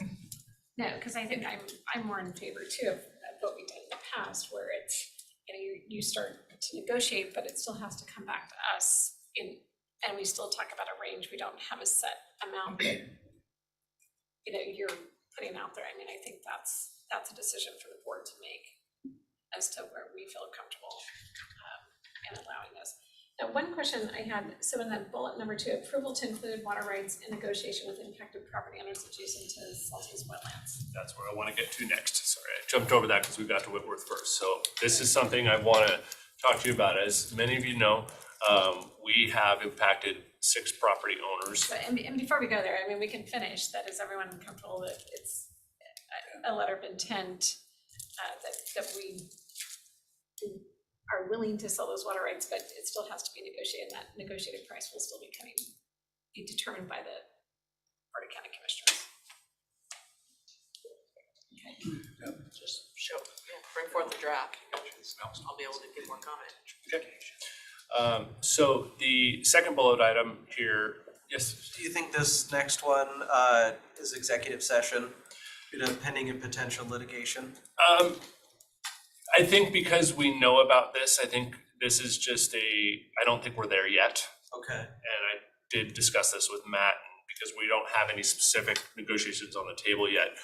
The question at hand here is that we have 6 impacted property owners. This has been discussed in an open session here adjacent to the Salty's wetlands, where these property owners are inundated with water onto their property since we have been in control of the wetlands. It's approximately 5 months of the year. Each property is a little different, but several acres of their property are underwater for months of the year. This is certainly an impact that we are having on their properties. They have been to date negotiated with temporary construction easements to kind of kick the can down the road, establish what this wetland will be maintained at in perpetuity, and make sure everybody has a clearer understanding of what's going forward. The property owners would like us to re-engage in some negotiations to settle this in a more permanent fashion.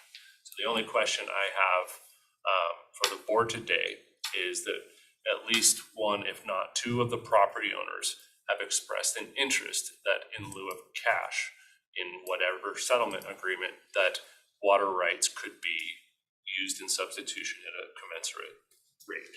There's a couple of them are farmers, and they would like to have some water rights as part of this. There would be some method of compensation for these. So the question before the board is whether or not we have comfort in opening this up in the negotiations once those begin.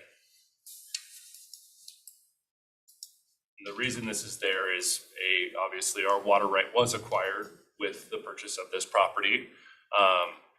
When we talk about that ecology haircut, it would virtually not exist here because they're right there on the water right. We know we have an impact, we know we have to negotiate, so the question is just whether or not this is a tool on the negotiating table. Mr. French. So are any of the property owners from West Terrace? No. The little sideline. Is the alternative to cash or some kind of buyout mitigation to take them out of the impacted area? I mean, do you bring in a bunch of fill, raise the house, or elevation of the house, get them out of the so the house area, or is there something else unique about these 6 sites that doesn't allow us to mitigate it? The cost for a physical mitigation in my opinion, will be orders of magnitude higher than the cost of the land. Okay, thank you. I think, so what I would like to see is the map of those 6 properties, kind of where their property line ends, where at the high mark we are, because I thought some of the landowners were, thought as we've been going through this for several years, thought it was gonna be much higher than what it is. And I don't know, correct me if I'm wrong, so it had less of an impact than they originally thought it was going to. I'm not sure that, we have drawings and definitely can make those available of the impact and where the water stands on their property. I don't think it's. At the high point versus. Yeah, but at the high point, they're also in a mapped flood area, so it can always go higher. That's one of the pieces is to explain that Mother Nature can send the water higher than we would ever have control of. But on kind of the maintenance level where we want to maintain it it's at the level where we've talked with them. I don't know that they've expressed that it's a lot lower than they thought, or I don't recall that, but okay. It might have. But we can make those figures available and show the impact. They're about 10 or 15 acre lots, and it's about 4 acres on some of them. And for the most part, it seemed like they weren't being used a lot. So I don't know, different people were doing different things. So I mean, I think for me, that's why I need to see what the lots are, how much is really affected, what they were doing with those lots, that acreage previously, just have those conversations before, willing to go down a negotiation road, just so we have that basis of understanding. We'd be happy to schedule a working session with you anytime, Commissioner. One of the things that we've been doing for the past couple of years, we haven't just been delaying things by giving them money. I mean, we actually 2 years ago, we were hoping to do what we call a step test and basically use our new control structures to manage water out there. We're trying to get a handle on how it actually works. And then, of course, we had an extreme drought that summer and the water never really came up.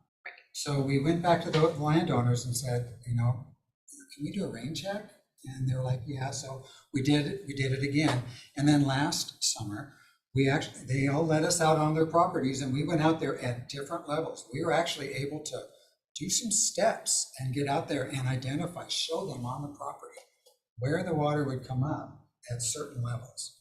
And we were very appreciative that they let us onto their properties to do that. And then, so we have a lot of information, and we put all that information on paper, and we've shared this with them. And we've put together, preliminary designs to move, a few 100,000 yards of peat, to raise up these properties. And of course, that's when Kyle's, looking at it, with this construction line, and so we haven't just been, pushing it off. I mean, and now they're ready to talk.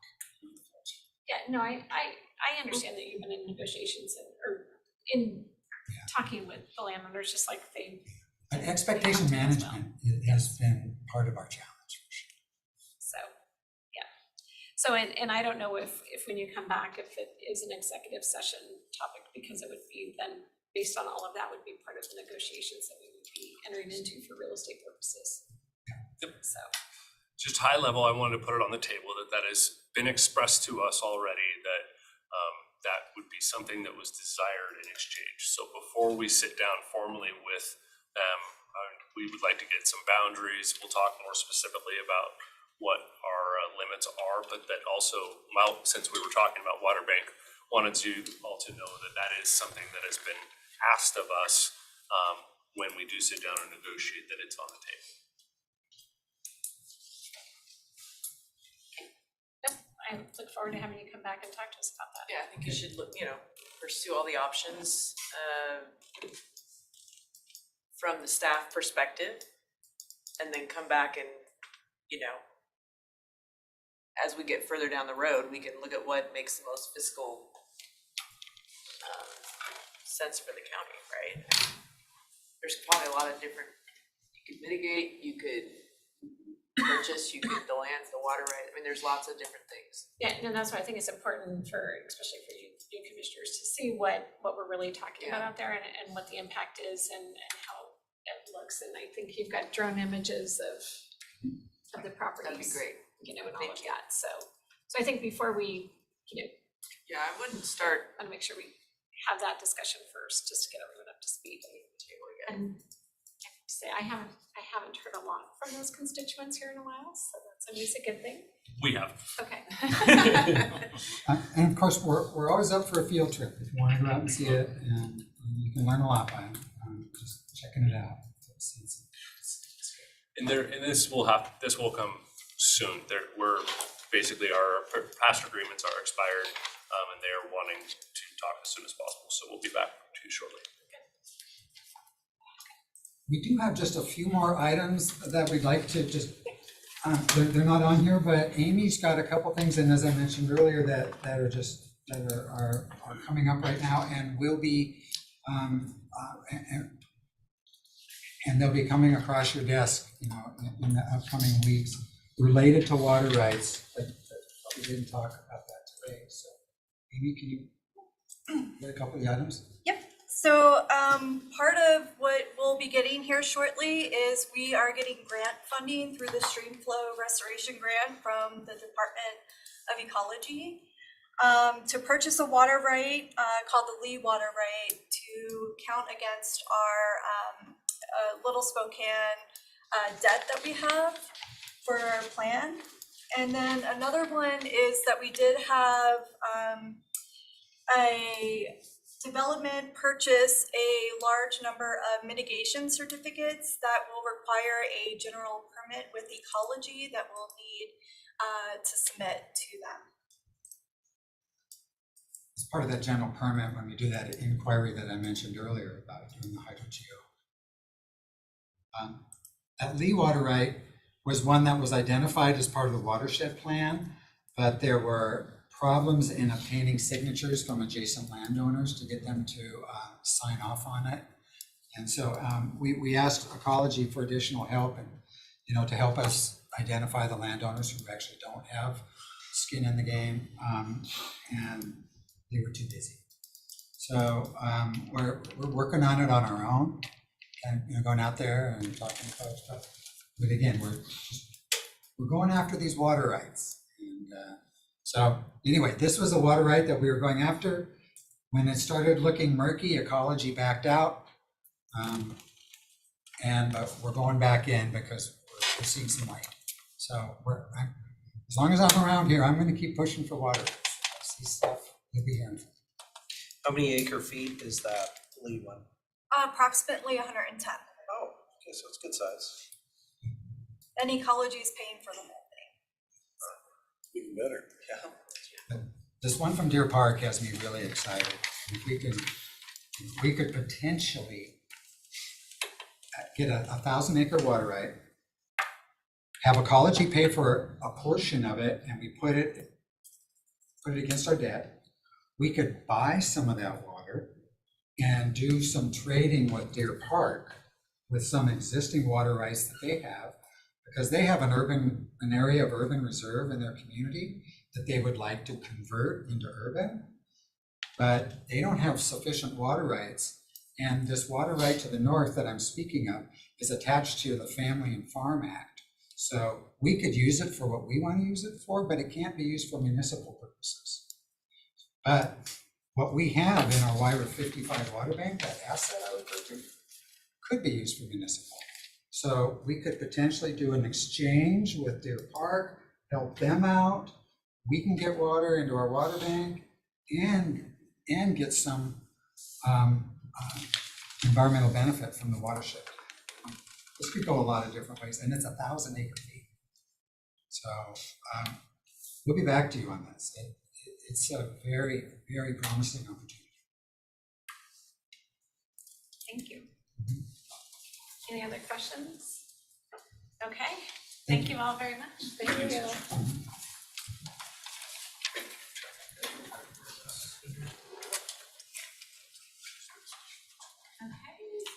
Brady, I see you're gonna move on down.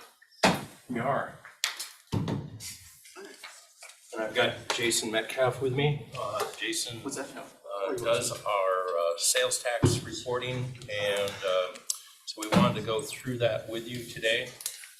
This is a report we send out every month, but we've changed the format of it. Typically, it just talks about the revenue, and we are now actually also looking at what drives that revenue, because sales tax is our biggest revenue source for the general fund. And so it is also one that we are wanting to watch, as people start talking about recession or whatever, we're starting to look at the indicators, and we just wanted to share that with you. So Jason, I'll let you go through this report. Okay.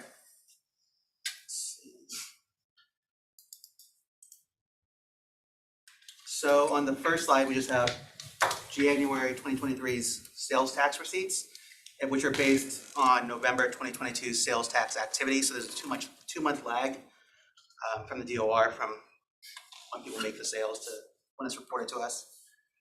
And it's just a chart comparing the years. On the top.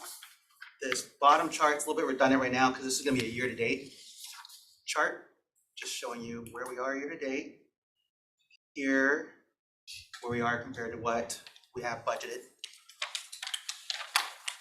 And right now, we're just ahead of our budget for January, and also just slightly ahead of last year's collections for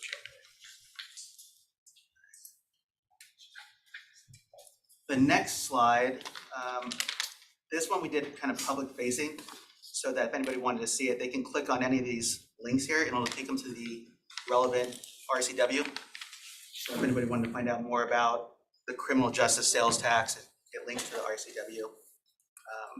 And this section right here will take them to a page where it shows the sales tax information for their specific address. I remember like a year or two back, Commissioner Kearns had a constituent that was questioning how much he was paying and how much he thought he should be paying. So I thought this slide would, this little link should help people.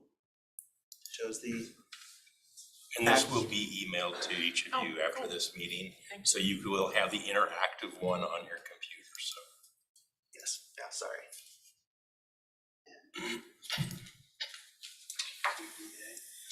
The next slide shows 4 different sales tax categories. So we have regular sales tax, which is this is for the revenue that the county collects.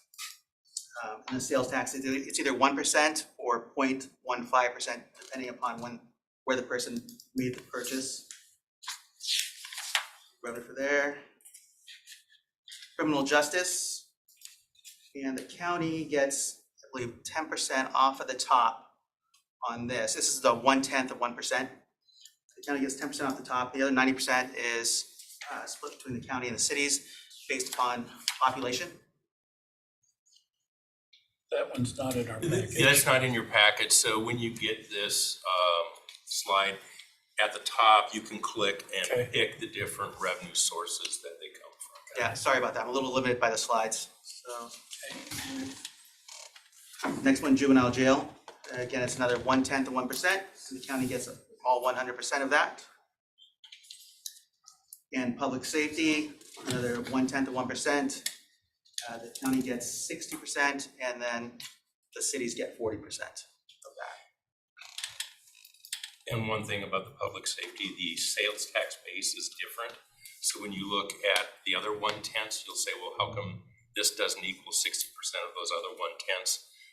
For the public safety one, automobiles are exempted from sale of this sales tax, and also the first 36 months of a car lease are exempted from the sales tax. And the next couple slides are the economic indicators that Randy was talking about. So we looked at what some economists look at to predict recessions or impending recessions. And there's leading indicators, lagging indicators, and coincident indicators. In sales tax, retail sales is typically coincident, so happening at the same time. So we looked at residential building and for construction and non-residential building. We put like a little green light, yellow light, red light symbol on some of these, but you can look at the charts and see where we're at.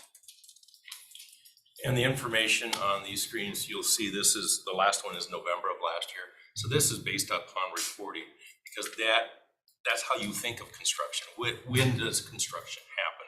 Not when did I collect the money, but when is the event happening? So these charts from here on are all based upon when the event happened.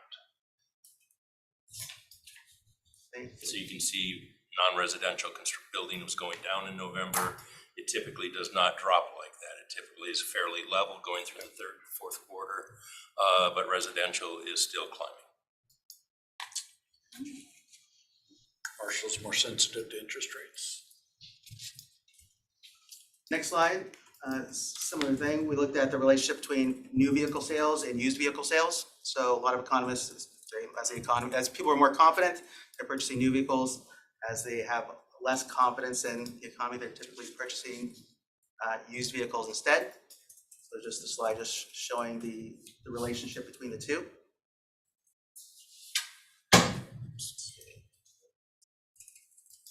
Again, auto repair and maintenance, another economic indicator. Right? People are keeping their cars longer because they're not purchasing new vehicles and they're typically spending more on repairing.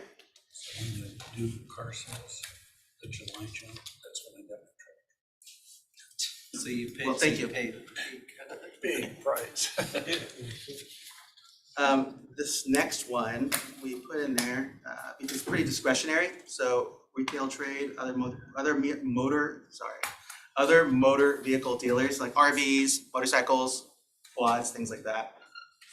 And it's following fairly close to the historical decline, because you're gonna see, everybody's gonna go out and buy in March, April, because the weather's getting nicer. I'm gonna go buy a motorcycle, I'm gonna buy a quad. We're not really seeing much difference, although it is starting to slow down a little bit earlier, so.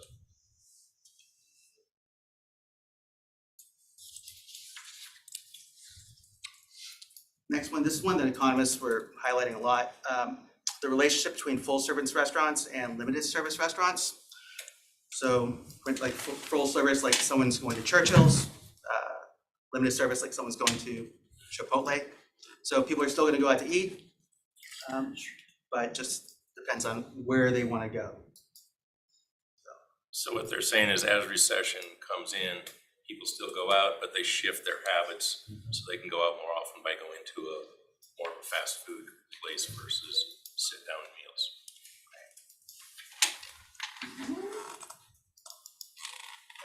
And part of that could also be the result of labor force too.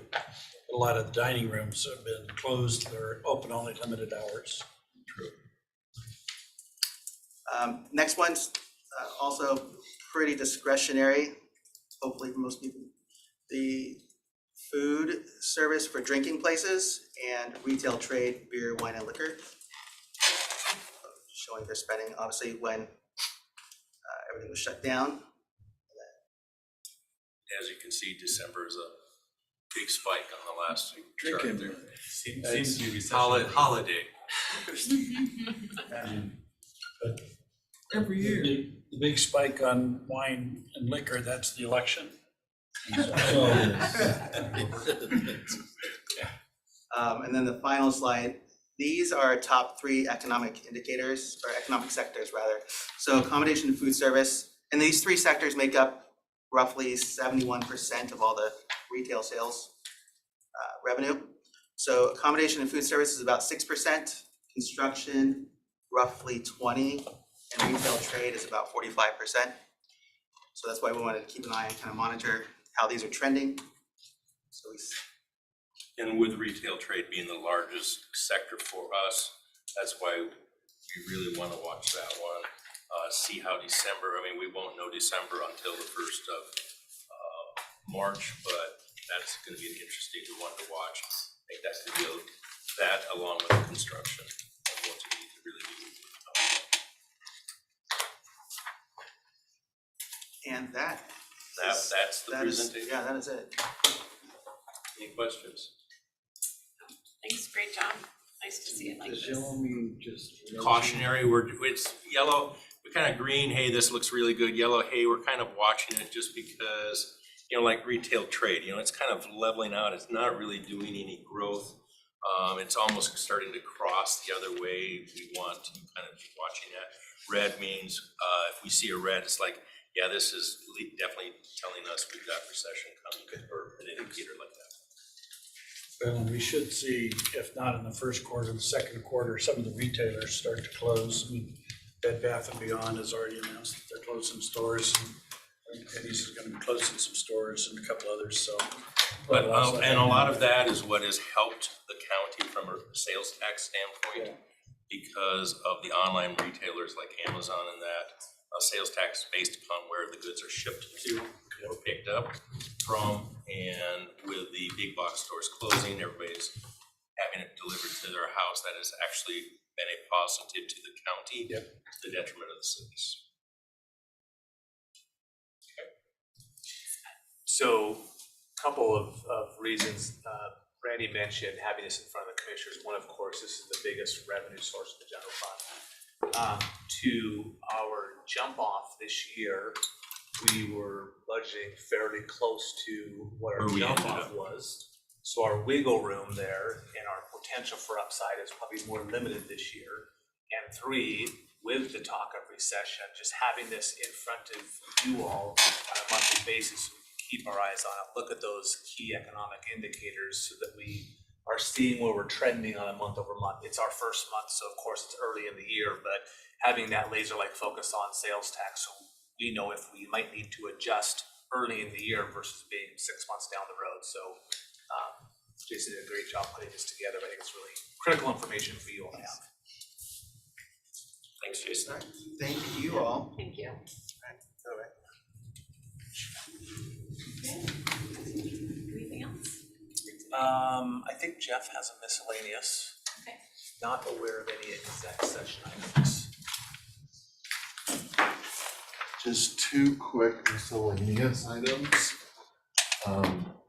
In your outside agency allocation budget, there's a line item for other miscellaneous dues or expos. It's a $3,000 line item. Last year, you funded 1,000 of that to Ignite Northwest's Sparks Weekend. The Sparks Weekend is a 3-day event. Entrepreneurs, innovators, ventures collaborate to bring new companies to the region. They have requested another sponsorship for that event. It takes place November 17th to the 19th at the Catalyst Building over in the U District area this year. So the budget team wanted to know if you have a yay or nay on paying that one. We did it last We year. did it last year. This will be the second year of doing this one. How many people attended? These statistics. Were you there last year, Commissioner French? The one over in Coeur d'Alene? Or- No, this is the Sparks Weekend at Ignite Northwest. Oh, geez, there was. Wasn't there like 30 or 40 competitors? I mean, each Yeah. competitor has, multiple people. Yeah, for some reason, it seemed like 80 to 100 people were there total with the competitors and then the other groups and stuff, so it's been pretty well attended. It's well attended, it brings some new business, job excitement, economic development to the area. I'm fine doing it. I'm fine. Okay. So is this a pot of money that we've put aside to sponsor different local activities? It's a $3,000 line item. And yes, examples in the past, it's done the I-90 Aerospace Conference Expo over in Coeur d'Alene, the bike swap, Unity in the Community, a few examples of recent year groups that received allocation out of it. There's Yeah, some of them were economic, some of them were community, like Unity in the Community, Yeah, some of those activities. There's some named, if you haven't seen the list, these are all the outside agencies that and sponsors that the commissioners approved through the budget process. And there's, most of them are named in there, and then there's, what'd you say, there was $3,000? There's 3,000 of this one, but the named ones are the Unassigned. chambers. Yep. Okay. Rounding error. Yeah, maybe it's also a topic for like the board retreat or future, how do we go about deciding which group or not? Well, every year in the budget process, we go Yeah. through a Okay. list of them and Okay, so say this you're is in, you're the out, one you're that in, wasn't, you're out. this is the money that hasn't been allocated. Yep. Could I get a list of what it has been approved? Yeah, I Did you- believe, did you give me that? I did give you that Okay. list, Amber. Should be in your binder. Yeah, it's in your binder. The budget binder, sorry, I didn't have that tabbed by, you know. And 6,000 now. No, I think you left me a note, but I was just focused on Oh, this that's amount. right, I left it. But I don't know if you gave me all the other ones that were allocated. I have the Yeah. list, that sheet of paper did show the list of Okay. of the named ones. Good, yes. okay, so I'll look and see what's on there and then Okay. I'll know who's already got a commitment.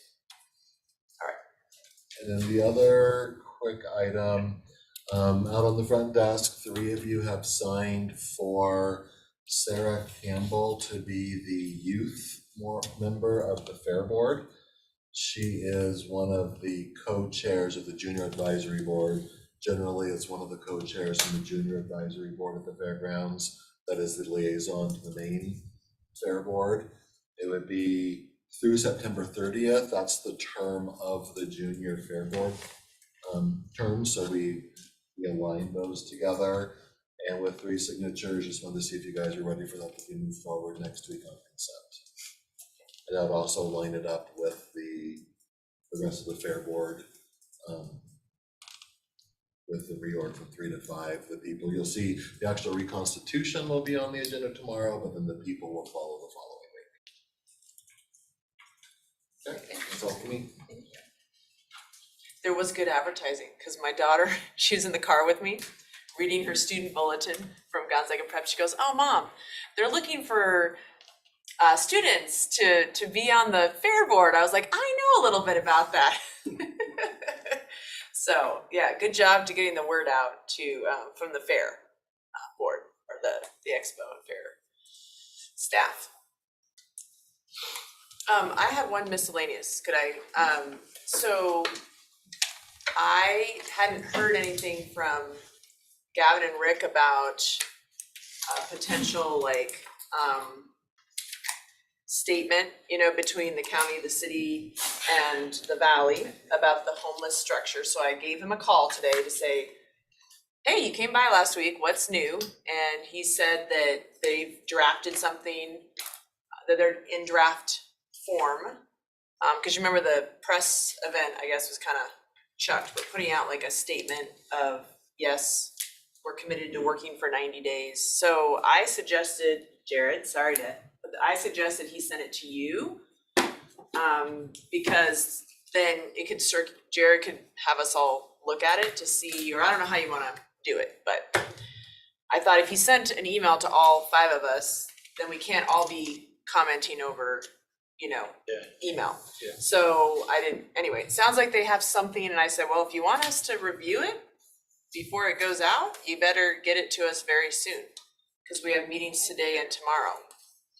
That's why I called. I called him because I want to keep the process moving, and it seems a little clunky, so. So I guess I'm not 100% because he had said we wanted to have a press conference. They said, nope, that's not going to work. We'll send out a press release. But what's the purpose of the press release? What's the press It's release? just to say that all 3 entities have agreed to move forward with initial conversations. Due diligence period. That's what I understood. That's what I understood. But they're waiting on the city of the Valley. They punted from last week till tomorrow night, or is that when they meet tomorrow night? Yeah, tomorrow night. We're not committing to anything Nothing's at the end of committed. it. I haven't even seen this, so I said, well, you just gotta get it to us. If you want to put out some sort of statement, then we all have to review it and go through that process, so. Anyway, that's just the latest. So have they gotten you a statement? I don't know. I just thought, since Jared usually works on the media statements, that might, but if that's not the right approach, feel free to change that. No, that works. Just giving Jared more to do. Yeah.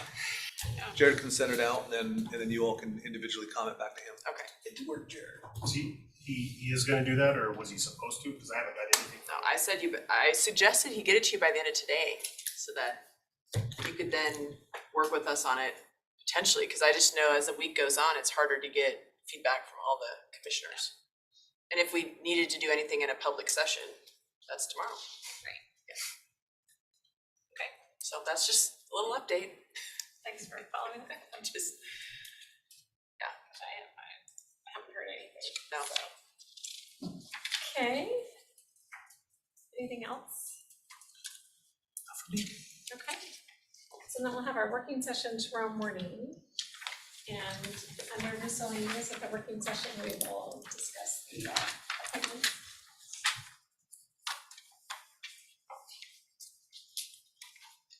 So I've got a lunch at 11:30. I think we're gonna be out of here by then. Otherwise, I need to make some other plans or something.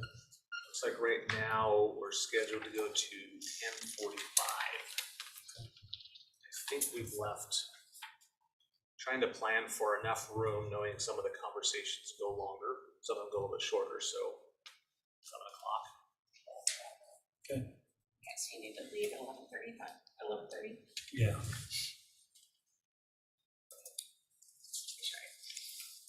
Watch that. Okay. Then it's 4:28 and we will adjourn for the day.